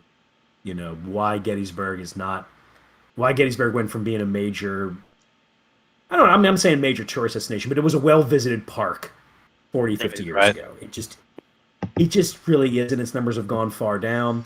The only Civil War park that gets over a million visits is Kennesaw Mountain because it's right outside of Atlanta and it's now a jogging place. If you go to the actual part where all the heavy fighting took place, it was just me and two other people the whole time. And that is a Oh wow. spooky battlefield, by the way. There's something about I've heard about I kind of heard about Kennesaw Mountain, and when I got there, I knew what they were saying. That one's one of the spookier ones, I'd say. There's something about that one, the way the terrain is and the way the monuments are laid out for it. But yeah, no, the reenactor community has most certainly collapsed. I mean, that's kind of across the board anyway. And there's a whole lot of I mean, there's so many reasons for that, but yeah, it's pretty bad right now. Is it just But yeah, like money or interest, or like is it or I guess before I like ask deeper questions, how do you guys want to kind of go forward with this? Because I could probably do another solid half hour tonight, but I do need to probably get to bed around gotcha. 12:30, 12:45. And I'm not again. What I have here is Stalingrad Kursk and women and national minorities. If we want to do this in the future, I can prepare something that's much more pared down and a bit shorter. If you want to kind of get more quickly through the war, because I do talk about like tanks and shit as well in the slide, and I realize we're this Yeah. is also this whole series is already How quite long. about how about we just do Stalingrad and then call it, and we can come back to tanks because I think the tanks really play in heavily when we get to Kursk because that's sort of the point where the Soviet armored forces become able to go toe to toe. So maybe if we could just get through the Stalingrad campaign and Okay, kind of the yeah, turning yeah, point. we should be able to do Let's that. do this. Let's end with the third Battle of Kharkov because that is debatably Germany's last significant. It's definitely their last offensive victory on the Eastern Front. So I think that's a good place to end. All right, the third battle that's right after Stalingrad. I don't think I have a slide on that specifically, but that's Yeah, the famously von Manstein's backhand blow, as it's called. right, right. The thing that he was to hang his hat on for the rest of his life. It's a very well executed operation. Can't take that away from him. Yeah. I think the only thing von Manstein suffered from was he got I mean, he's a very talented commander. He just got overstated, was all. That's the problem he's suffering from right now in terms of evaluating him in the purely military realm. Well, he was trying to buff up his resume for NATO. I mean, that's what was happening. Right, right. I was gonna say he was kind of he was hired on to the West German army. Yeah, yeah, and I mean, once again, being fair to him, I mean, the Crimean operation he oversaw, very well done, and the backhand below third Kharkov, yeah, it's I'd hang my hat on that too. All right. Well, All right, John, take us away. sure. Let me bring up my notes to Stalingrad here. All right, right. Continue. Next slide. Okay. So the German plan for excuse me, the German plan for 1942 was a major offensive into southern Russia, with the larger goals of seizing the economic resources around the Volga, but also getting deep into the Caucasus, seizing the oil fields that are mainly along the Caspian coast and in Azerbaijan. And with this, Hitler had a couple of goals. One was like these economic and territorial resources, but by kind of going into southern Russia, cutting off Russia from the Caucasus, he was kind of cutting the Soviet Union in half, or at the very least, cutting it off from its major oil production centers. During all this, I think Sean mentioned it before.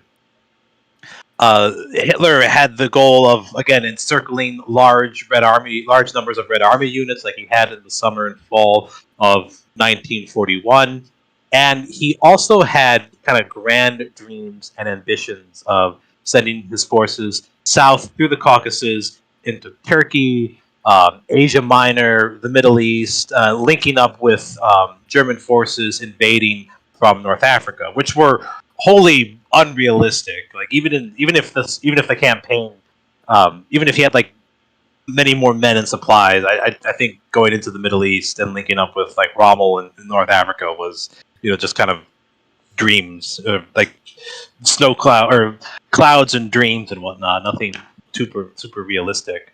But what's really interesting is like this whole offensive known as in English Case Blue or Blau in German.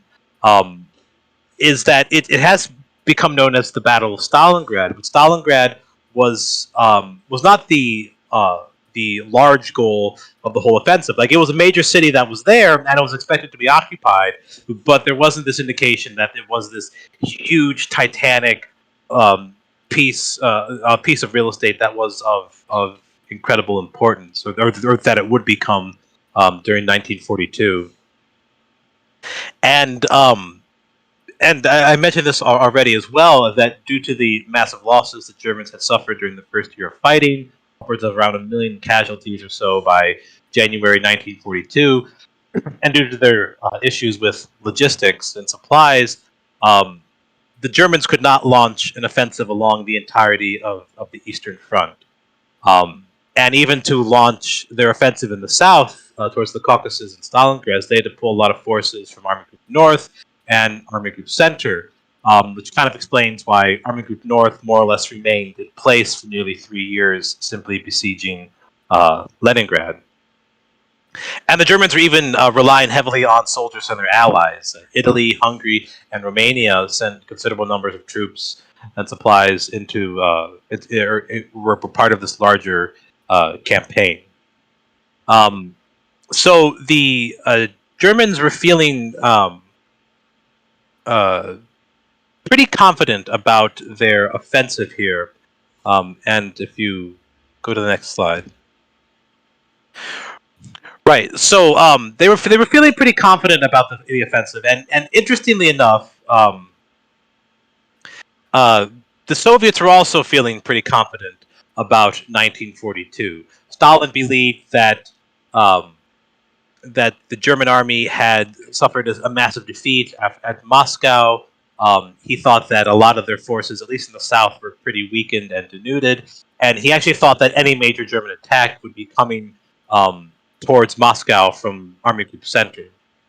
And he actually had ordered an offensive in the south to disrupt an opposed German offensive against Moscow. And this was the Second Battle of Kharkov, where Stalin orders his offensive in Ukraine against the advice of Zhukov and other army commanders.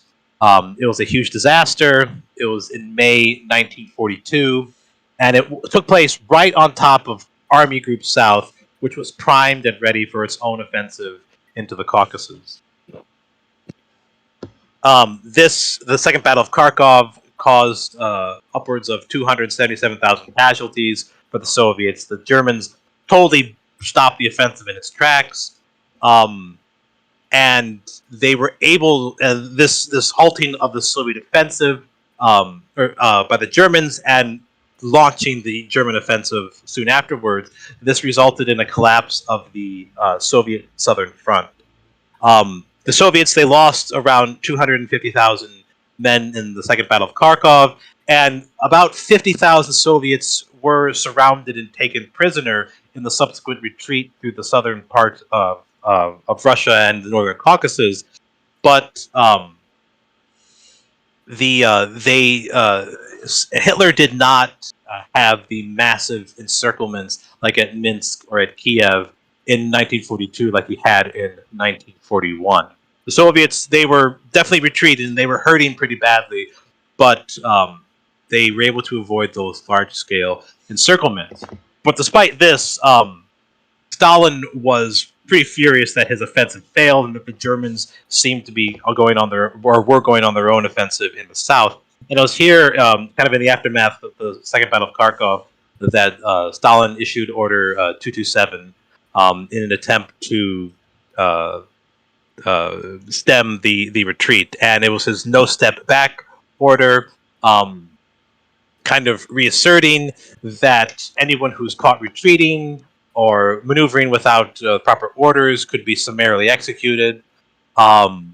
It called for blocking units to be put in place behind frontline units to prevent their retreat.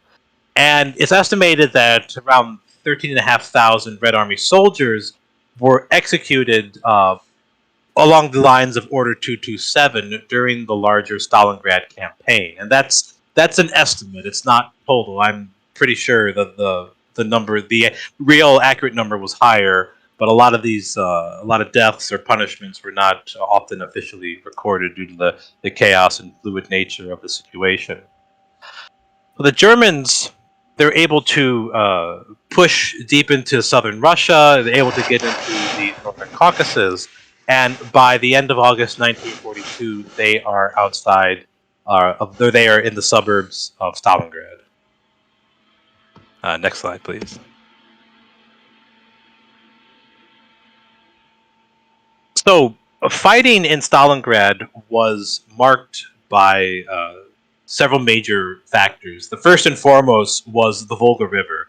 All the bridges had long been destroyed, or any crossings that were there had been knocked out to prevent Germans from easily crossing the Volga to the other side if they were ever able to seize the entire city. So that meant that all reinforcements for the Soviets had to be ferried across on boats and barges. This process was incredibly dangerous, as the river crossings were incredibly vulnerable to German air and artillery attack, and many soldiers and bargemen died while crossing the Volga even before they ever made it to the city. And the river crossing also served as a bottleneck and limited the number of fresh troops and supplies that could be moved into the city at any point in time. Supplies and troops were always in short supply, and the commanders in Stalingrad had to kind of continuously deal with this kind of anemic stream of supplies and men into the city. Now, the commander of Soviet forces in Stalingrad was a general named Vasily Chuikov, and his picture is up on the upper part of the slide there. He was an incredibly tough and gruff individual, if that was not made clear by his tough and gruff appearance. He was a brutal commander and expected his soldiers to fight to the death. And he was also instrumental in designing the types of tactics that were used in Stalingrad. So the fighting in Stalingrad was marked by intense and brutal urban combat. Most armies try to avoid fighting in large cities. Generals usually prefer to fight in open terrain, and fighting in a city environment is incredibly nasty and difficult. There are lots of buildings and sites for ambushes, traps, a lot of places to fire from, to retreat and cover, to maneuver, especially especially places like buildings, parks, sewers, factories, gardens, rooftops, homes, train yards, and apartments. And urban combat is generally very costly. It can result in high casualties to fight for extended period of time in such a setting. And in Stalingrad, fighting was marked by close hand-to-hand combat. You had lots of snipers. They were common on both sides. And in cities, tanks lose a lot of their advantage. Tanks work best kind of out in the open, but when they're kind of going down narrow city streets or through alleyways, they can be easily ambushed and disabled from people hiding in tall buildings or amongst rubble, where tanks don't have a whole lot of room for maneuver. And combat and victory in Stalingrad was ultimately decided by thousands of small battles and encounters. soldiers fighting with machine guns, submachine guns, rifles, knives, grenades, and even sharpened shovels. And a lot of this, what's one real interesting thing is that a lot of the sites and places in Stalingrad, they could sometimes change hands 4 or 5 times a day. You might have the Germans starting the day entrenched at one position, and then the Soviets would attack in the morning, and the Germans would again counterattack and retake the position, and the Soviets again would again counterattack and retake it. So there are instances of places changing hands numerous times over the course of the battle, and even numerous times on the same day. And the Soviet soldiers, they suffered from constant lack of ammunition, as well as lack of access to food and water. And this combat in Stalingrad, it was somewhat reminiscent of kind of the worst parts of trench warfare on the Western Front. It just chewed up and destroyed so many men so quickly, especially on the Soviet side. During the most intense periods of fighting in September and October 1942, the life expectancy of Red Army soldiers who crossed the Volga and arrived in Stalingrad could be measured in only a few days. In one instance, in September, the 13 Guards Division, a unit of around 10,000 soldiers, was sent into combat, and by the end of the fighting in February of 1943, there were just 320 survivors of this unit left fighting. 320 survivors out of roughly 10,000. And that just all means the rest men who were still alive, or just men who were still combat effective? Combat effective, I believe. Okay, I mean it's still pretty bad. Yeah, and again, all the rest had been killed, captured, wounded, or MIA, and again, it's an outrageous kind of casualty ratio there, and there are lots of kind of interesting stories that come out of this kind of really intense combat in Stalingrad. Stalingrad was known as a major industrial center before the war, so it had tank factories there. You would have tanks that were rolling T-34s, rolling directly off assembly lines, and in the combat, often unpainted, often lacking certain features. I think some were actually lacking gun sights, which, their effectiveness in the city is already quite limited, and not having gun sights, the effectiveness is even less. You had one big tactic that Chuikov developed was this idea of hugging tactic, because the Germans had the advantage in air power. The Luftwaffe could be incredibly effective against Red Army units. So Chuikov ordered his soldiers to quote unquote hug the Germans, to keep as close to the German lines as possible, so that if German airplanes or even artillery were trying to attack a place, they couldn't, because there would be a significant chance that they would also hit the German soldiers who were nearby. And so it's just kind of really brutal and intense stuff. And there's even Chuikov himself. His headquarters was a bunker located in Stalingrad. I think he had actually 2 or 3 bunkers, as kind of the perimeter that the Soviets held gradually shrank through September, October, and November of 1942. And Chuikov, he requested several times to the high command to have his headquarters moved to the eastern bank of the Volga. And I believe the response he got was that if he moved his headquarters to the eastern Volga, he'd be shot. So it's some pretty intense stuff here. Chuikov knew he was kind of fighting to the death, and he himself actually came under close attack a couple of times. One time, one of his headquarter bunkers was located underneath these large tanks, and when they built the bunker there, they assumed that these big tanks were in fact empty, or were empty, when instead they were in fact still full of oil or gasoline. And in one bombing run, the tanks were hit.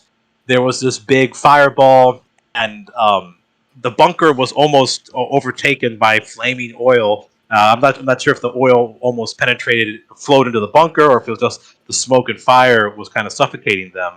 But I think they lost contact with their radio and telephone lines, and then when it was reestablished, someone was like, "Where are you?" or "Where's your headquarters at?" And I think Chuikov responded, "We're right at where that giant fireball is. We're right under it."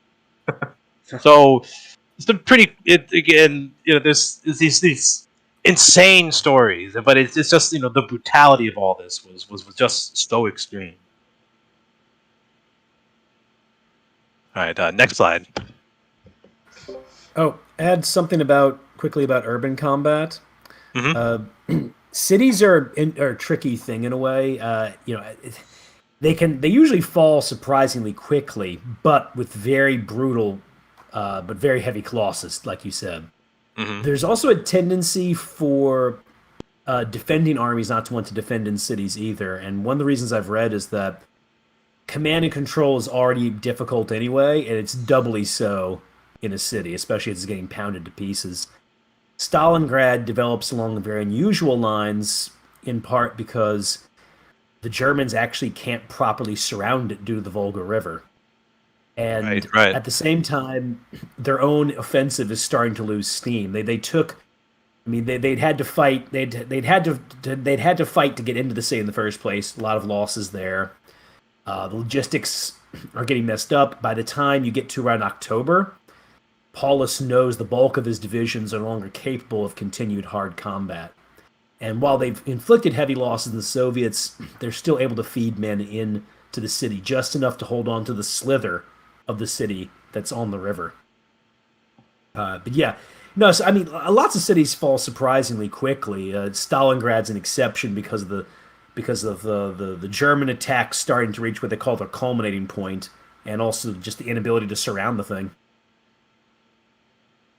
Right. Yeah. And it's yeah. What's really interesting, what I think about it is just kind of because at the very end, before they launched the offensive in November 19th, 1942, is like just how little of the city the Soviets actually controlled. Like the Germans had about, I think, 80 to 90% of the city, just like a small sliver of territory on the west bank of the Volga that Chuikov and his men still controlled. And it's interesting, like how it took just like months for the Germans to like advance even like a couple of blocks into the city. I've been to Volgograd, and I kind of like have seen kind of how the city is shaped, and I did a fair amount of walking there, and I was like, oh wow, you can like the period of time where it took me to walk like an hour or two was how far it took the Germans like 3 or 4 months just to get there before the counteroffensive was launched in November 1942.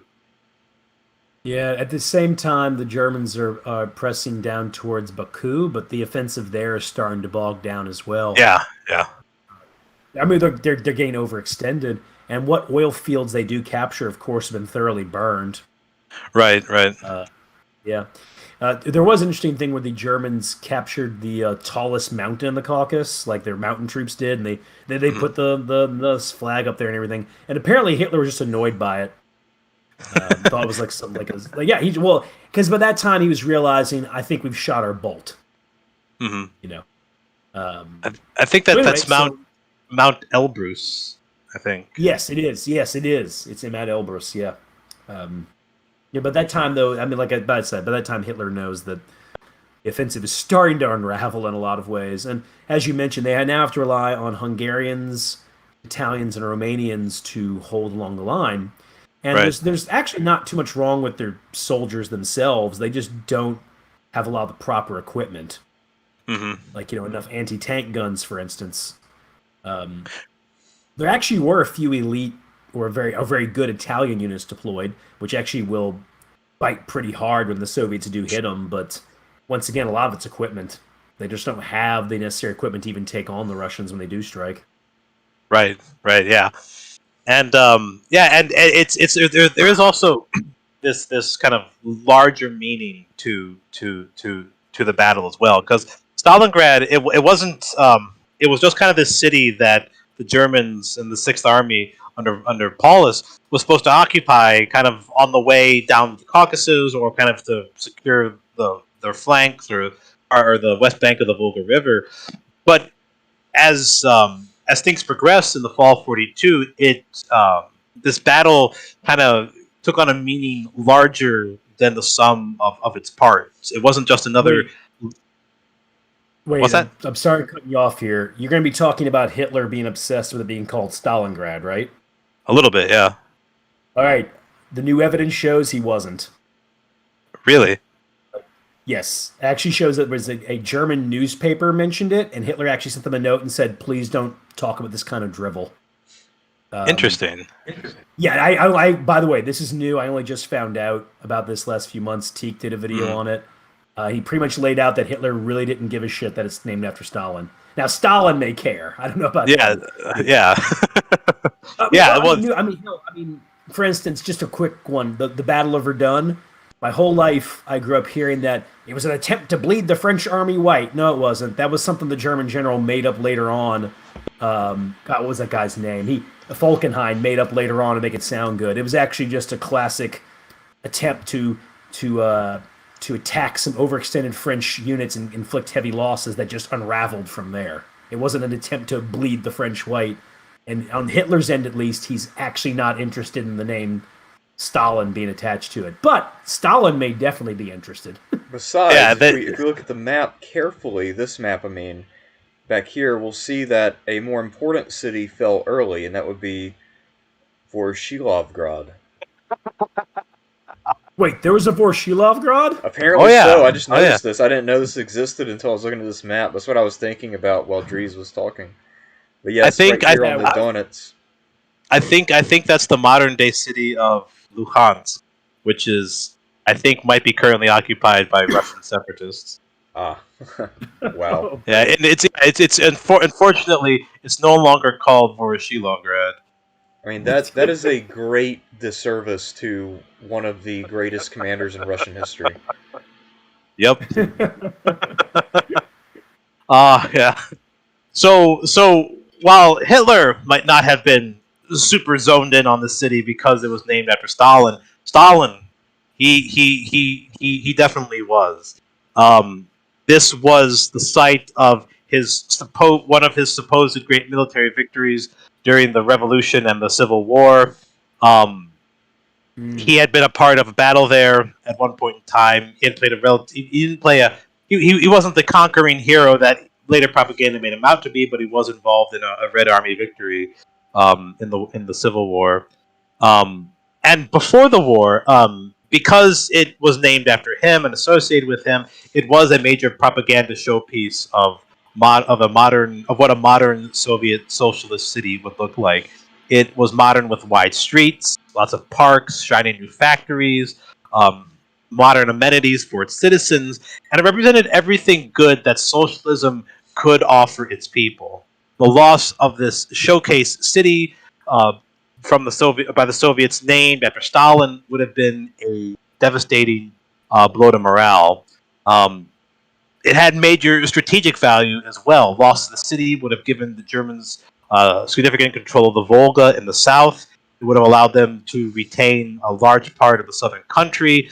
The Soviets would have been cut off from the Caucasus, cut off from traffic from Astrakhan, the main Soviet city on the Caspian. So they could have lost lots of vital resources, or a vital resource and transportation hub.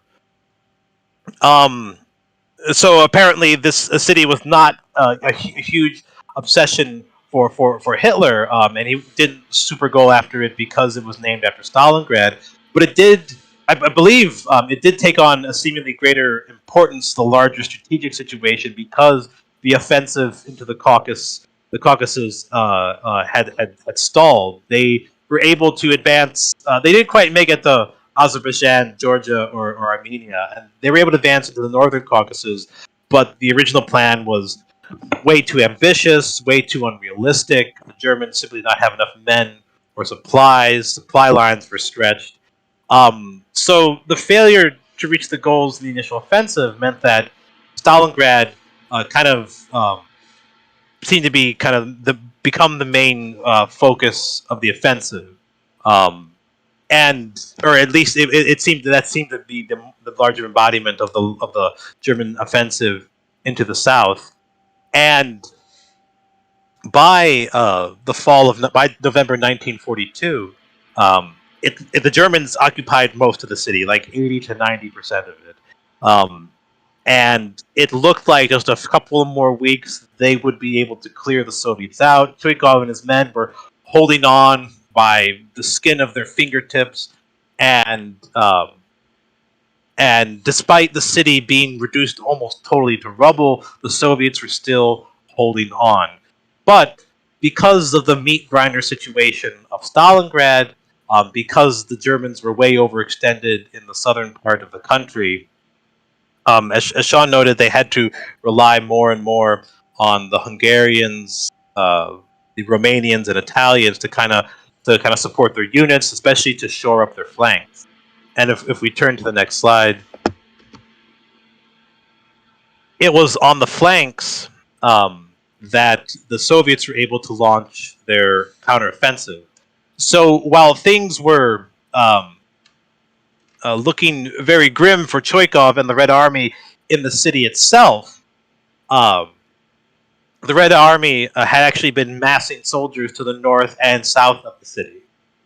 On November 19th, 1942, the Red Army units were able to attack from the north and from the south, and able to meet at near the town of Kalach, which is to the west of Stalingrad. And in doing so, they broke through the Romanians and Hungarians along the flanks, and were able to surround most of the German army itself, which was in Stalingrad.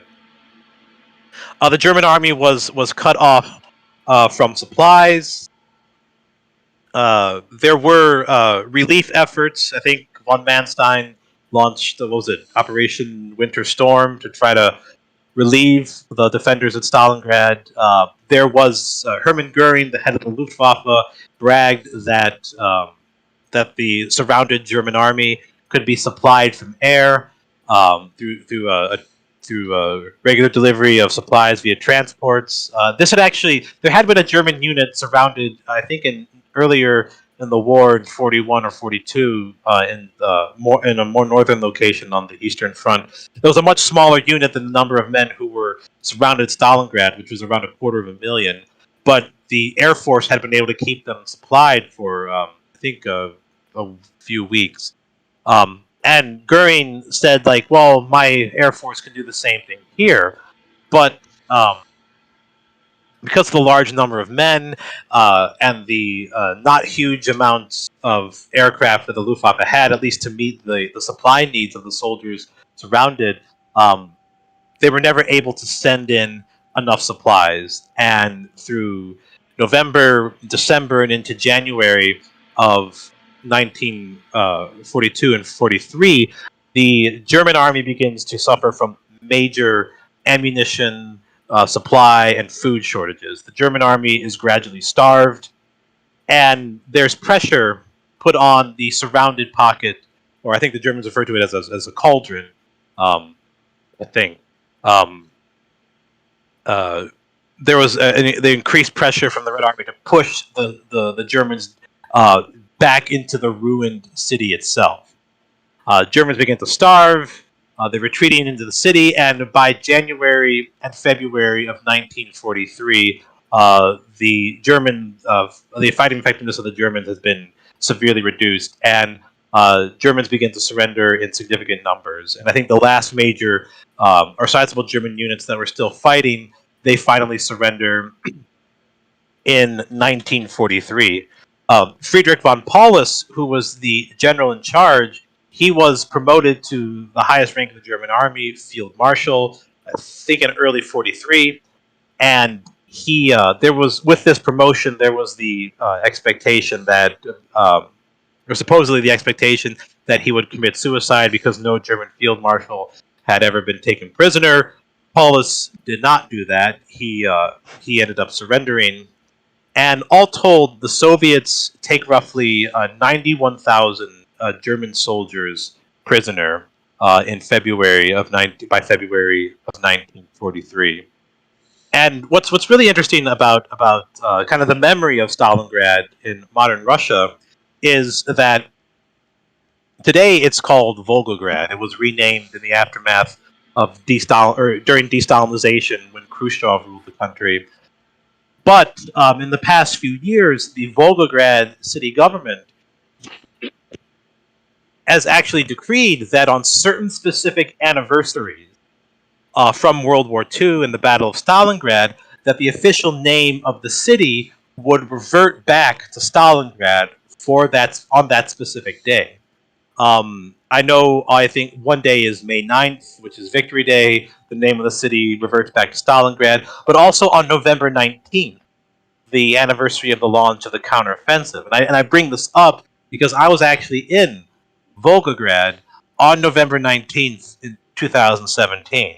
So for one day that I was there, I wasn't in Volgograd, but I was in Stalingrad. And any official communications or whatnot that came from the city government that day, it would have said, from the city government of Stalingrad rather than Volgograd. So that's pretty cool.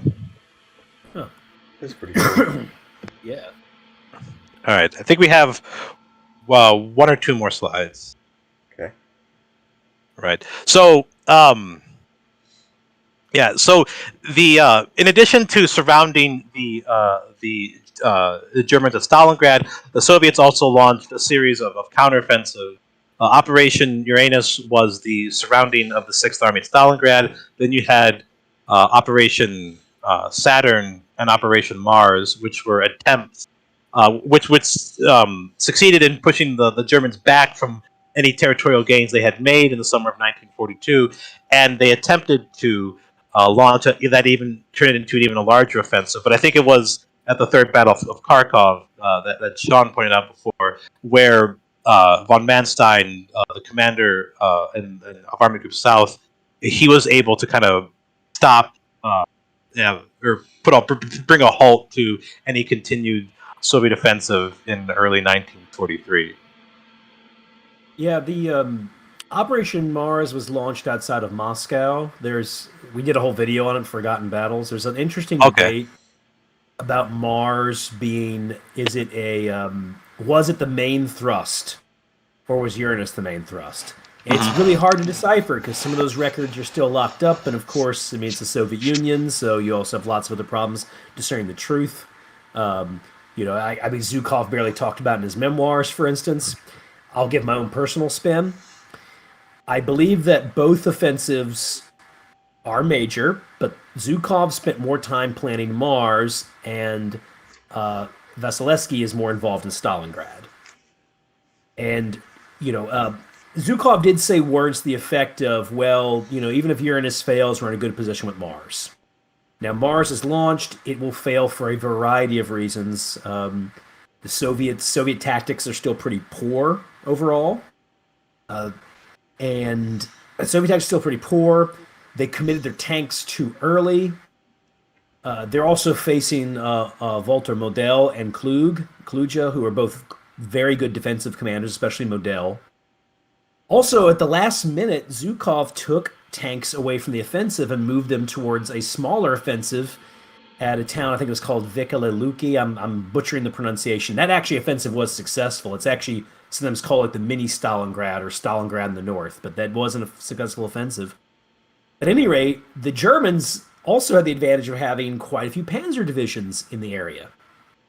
And mind you, that the whole Rzhev salient, which they call the Rzhev meat grinder, the Soviets have been launching continuous attacks in the area throughout 1942, throughout the time the fight at Stalingrad's happening. And one of those had almost broken the lines. And so when Stalingrad gets surrounded, Hitler is like, hey, I want to send some panzer divisions from Army Group Center to Army Group South. And Kaluch is like, hey, an attack's coming. If I don't have enough tanks, we can't stop them. And he's probably right. So that offensive breaks down. The Soviets suffer heavy losses. One thing that some people, there's a lot of Soviet official histories try to portray Operation Mars as a diversion. What I think happened was Stalin allowed both of his main planners to launch simultaneous attacks. He realized very early on that Uranus was the much more successful one. And so within a few days of Mars continuing, Zhukov asked for more reinforcements, and Stalin said no. At the same time, though, to be fair, when Stalin was kind of intonating that he wanted to take troops out of Operation Mars, Zhukov was like, "No way, I've got the men that I'm committed with." Him being Zhukov, I mean, he would go up to the commanders during this time, berate them. He accused army and division commanders of absolutely failing him. He actually took personal command of one of the armies at one point. This is not one of his strong suits, Zhukov's strong suits. You know, he could be quite a cruel taskmaster to his own commanders.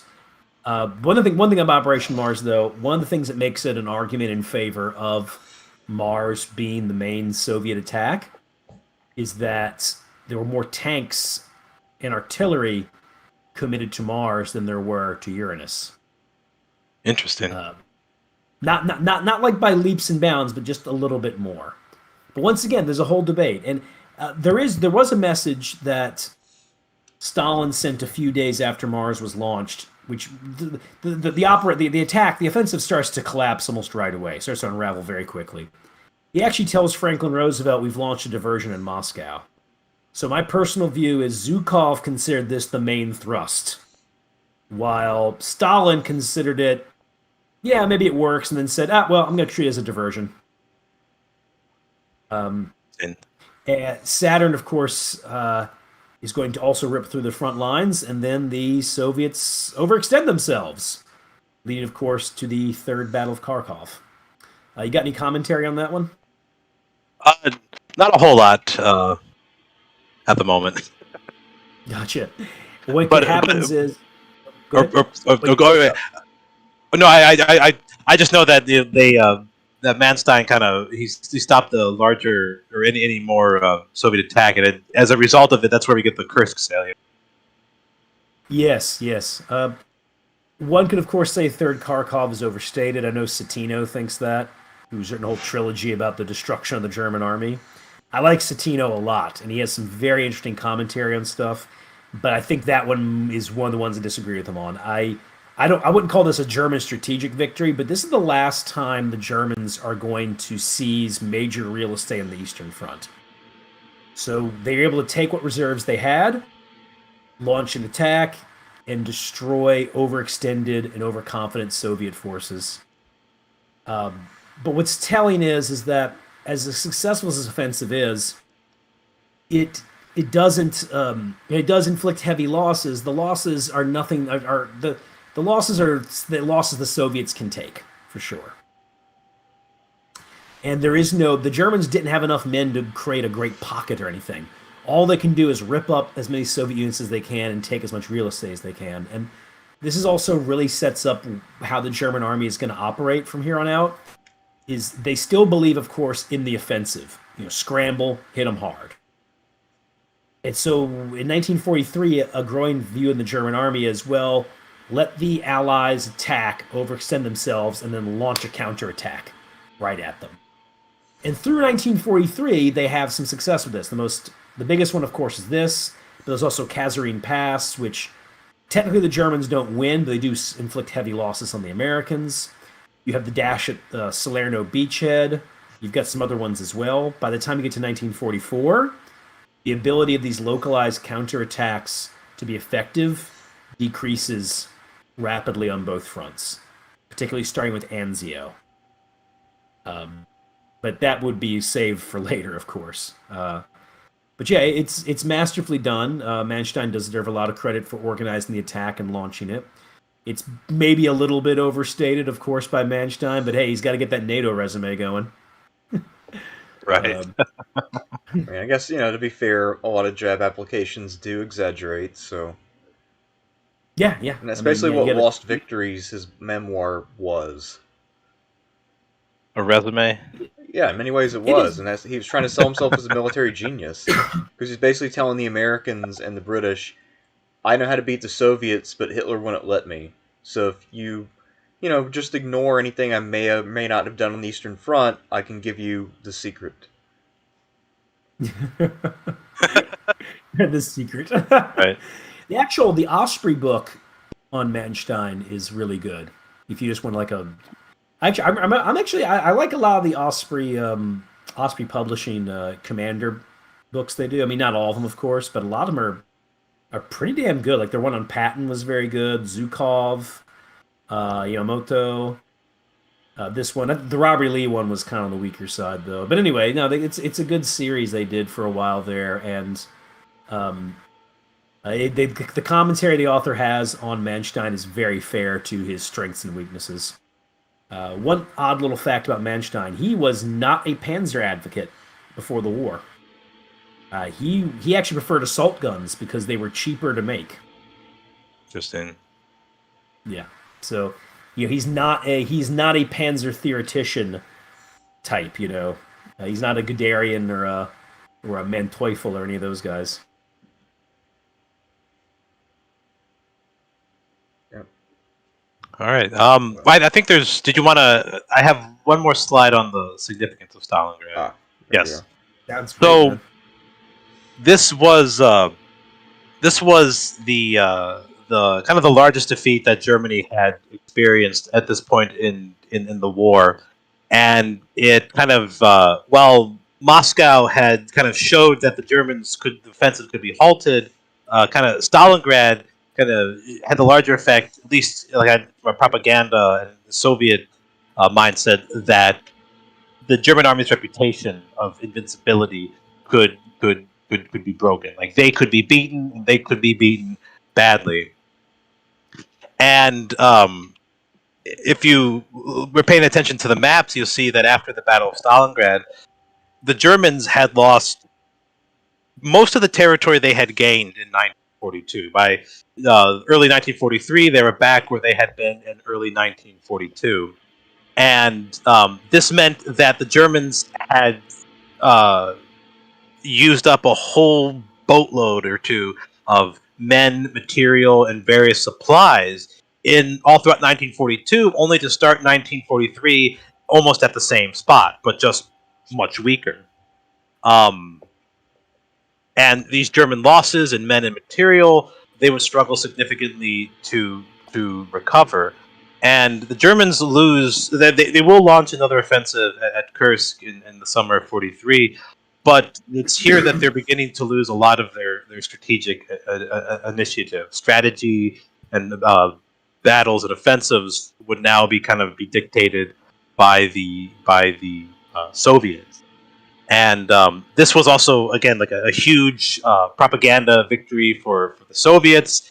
It caused a huge surge of confidence in the Red Army, its abilities, confidence in the leader, specifically in the leadership of the Red Army, as well as the leadership of the confidence in the Communist Party and in Stalin's control of the country.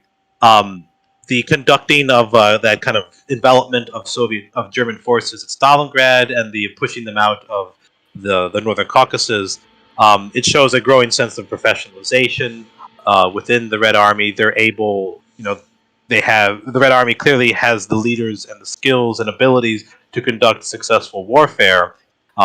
Were beginning to recover from the kind of the utter rout that took place in the summer of 1941, and the victory at Stalingrad, it gave truth to some of Stalin's statements from November of 1941, where the subway station on November 6th and on top of Lenin's mausoleum on November 7th, he was telling the Soviet people, "We are going to destroy Hitler, the Nazis, and Germany. Things might be bad now, but we are going to come back and we are going to wipe them out."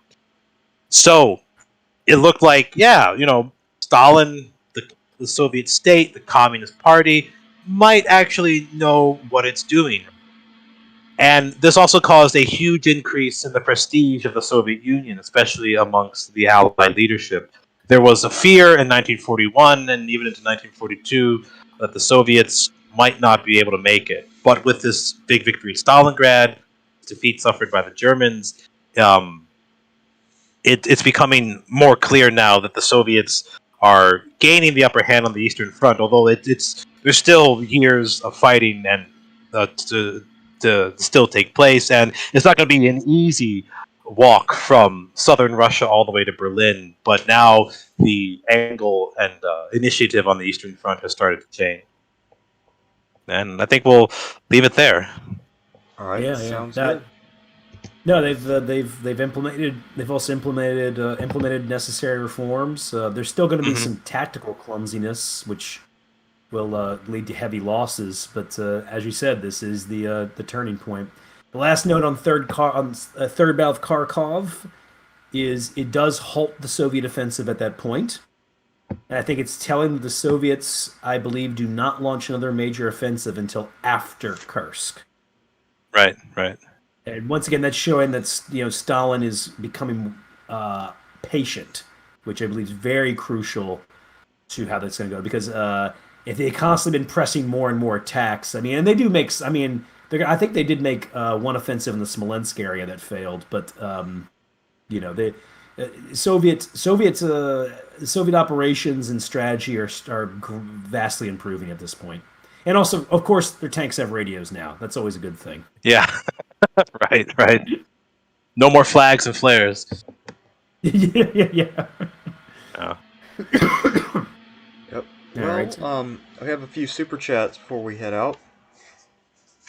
Which we This got? one is for Dreeze. It comes from Nicholas for $5 Canadian. Thank you, Nicholas.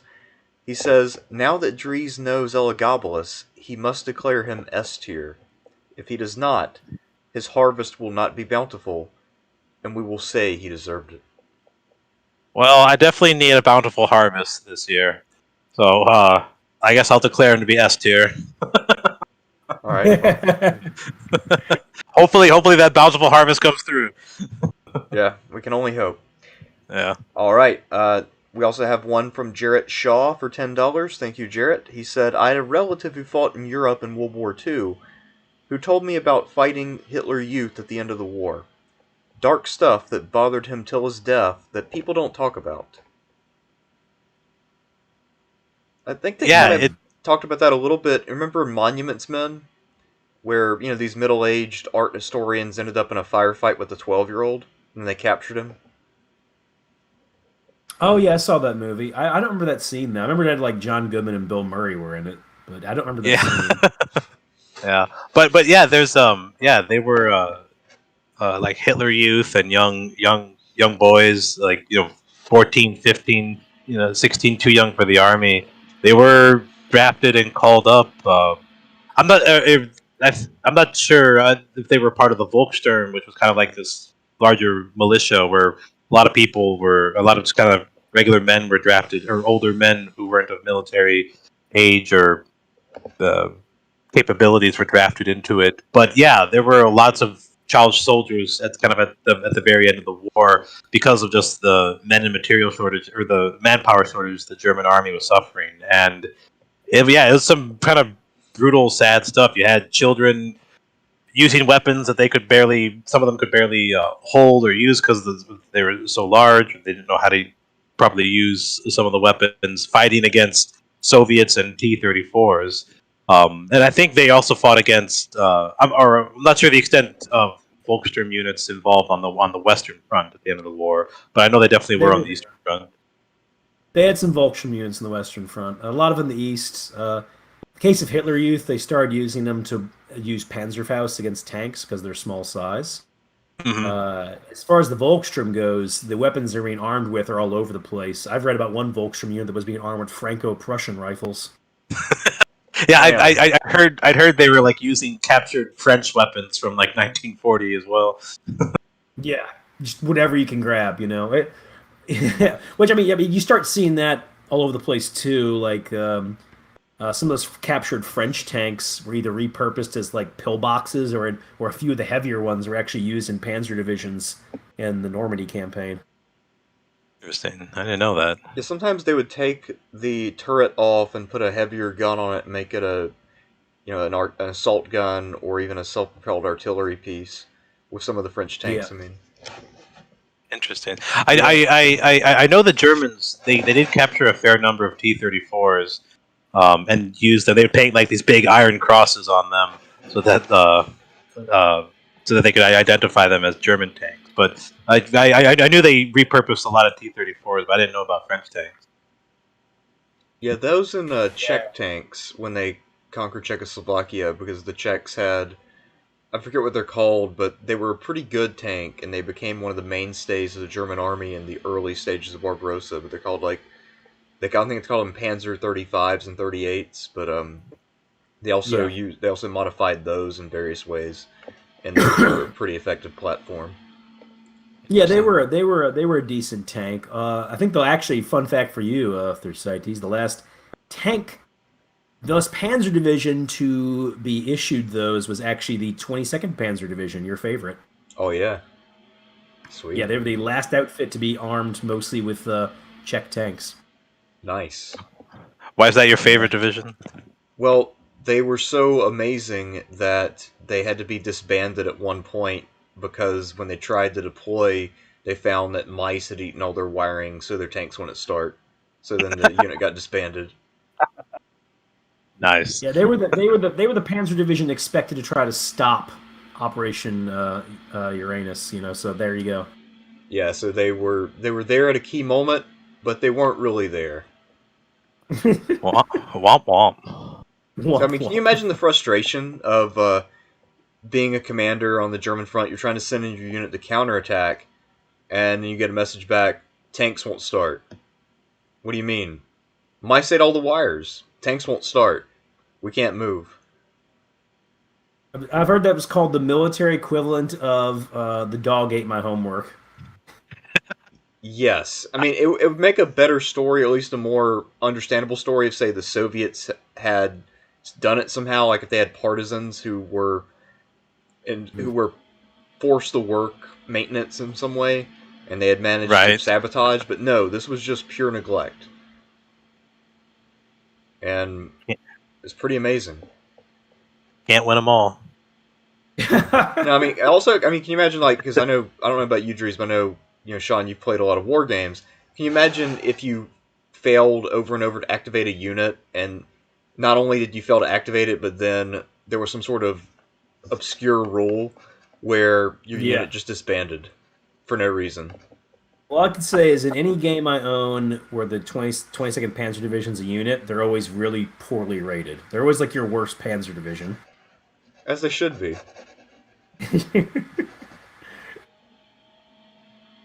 I mean, those were. Oh, go ahead. Those were Soviet mice, by the way. Yeah, those mice clearly had a bit of a bias, huh? Heroes of the Soviet Union. Hero mice. Yeah, maybe they just had some delicious wires. I don't know. Why didn't they make an 80s cartoon out of this? Because, in the 80s, they had all these, like, cartoon rat movies, like Secret of Nim, American Tail. They should. That could have been the Soviet response to, like, Fievel Goes West and The Rescuers and, The Secrets of Nim. Yeah, like these heroic Soviet mice eating. Comrade Mouse destroys German tank, becomes hero of Soviet Union. And of course, there's like an evil Nazi cat that tries to stop him, right? Oh, it could have been like, maybe like Art Spiegelman who wrote Mouse, the graphic novel. It could have been like a connection there. Wait, get Don Bluth on the line. Right. Yeah. Or wait, is Art Spiegelman's Mouse part of that larger 1980s trend of animated like rats and mice that we saw with like Fievel and the Rescuers and the Secrets of Nim and the Great Mouse Detective? Just realize that all this is from the 80s. God, there was Rescuers, I think, was like late 70s, but still, I mean, it's all that like just. I don't know. There just became this thing about like getting rodents into cartoon movies that aren't Mickey, because cultural zeitgeist. Yeah, well, the fun little side on that for the Secret of Nim, Don Bluth and the other animators who broke off from Disney read the book and said, "Hey, we want to do this as a Disney movie." And apparently, the head of animation was like, "We already have a mouse. His name's Mickey. We don't need another mouse." I'm like, "What a stupid fucking reason." So they left and made Secret of NIMH. But no, we could, that maybe it is part of the animated rodent wave of that time. Even though Mouse was never like made into a movie or TV show, but still, yeah, okay, Yeah, it was, yeah, interesting. Yeah, I never realized that. Anyway, Wow. All right. I Well, actually, yeah, go ahead, man. Yeah, I was I'm gonna good, say. I'm good. So I guess next week, Sean, do you want to do the 2021 retrospective / Biden first year?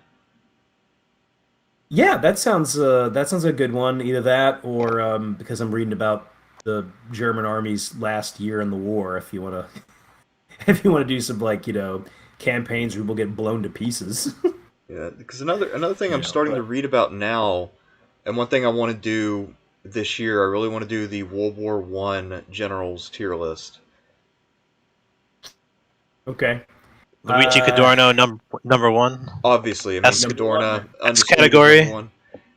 Yeah, if we do that, depending on whenever we do it, I don't know what week we'll have to talk about it, but I want to either start out with the Italians or the Ottomans simply because the list for them are much more manageable.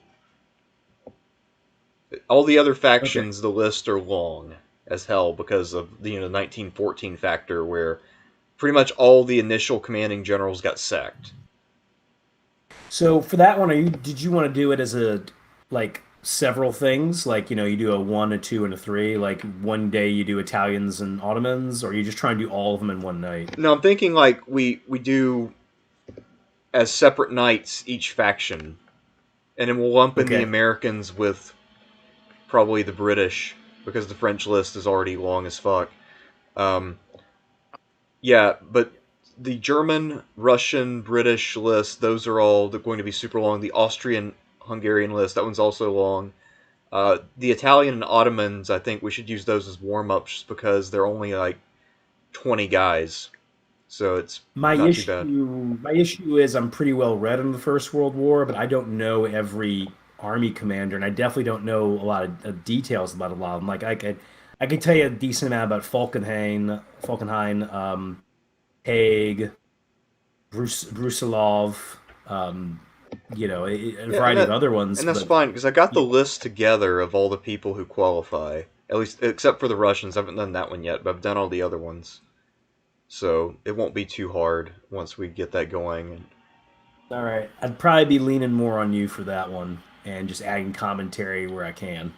That's fine. I Uh, actually read quite a bit about the Italian front fairly recently, oh, okay, that's interesting. Yeah, yeah, so definitely. that's the one I know Um, best. No, so I think what we had planned was to do, of course, the 2021 with some Joe Biden in there, and World War One. I guess you want to do that within the next few months. Yeah, I want to do that. I want to start those soon. Okay. Um, yeah, the only thing I really have is I know that in a few months you want to do one of the political corruption ones. So I was going to read up a lot about various Louisiana figures. I got a bit delayed on that though. I know you want to do Illinois. Yeah. Presidential deep dives are, at least in terms of doing those in order, are over. But I know we want to do Franklin Pierce at some point. Yeah, Franklin 'Cause Pierce and LBJ and some of the other fun ones. Yeah, yeah, yeah. So, yeah, all oh I've yes, really the got on my end. Go ahead. sorry, I was gonna say, oh yes, the Spanish blowjob. Yeah. LVJ. Oh yeah. Wait, what's that with LBJ? What's that? the Spanish blowjob. What the hell was that? LBJ. Oh, Oh, Like I get it. God damn it. God, all right, fucker. Um, a bad joke there. yeah, pretty badass. Anyways, yeah, so a few of those for sure. Yeah, so we'll do let's go ahead and set ourselves up to do Joe Biden 2021 next week, and then we'll figure out the next one. I know history book wise, all I've really got is World War II Eastern Front is what I'm reading up on right now. Besides like Civil War stuff, but I don't think everybody wants to hear me ramble on about Port Hudson right now. Yeah. Yeah, I guess we'll figure that out over the next coming weeks, and also we'll keep in touch with you, Dreeze, about doing part four. I know Michael will be back in Columbus relatively soon, which will mean he'll be available for the next one. Sounds good. All right. Well, I think with that we can call it a night. So I'm going to go ahead and kill the stream. Thank you everyone for joining.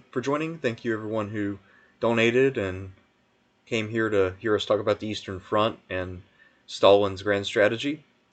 So, until next time, I'm Thersites the Historian, and I will see you around the internet.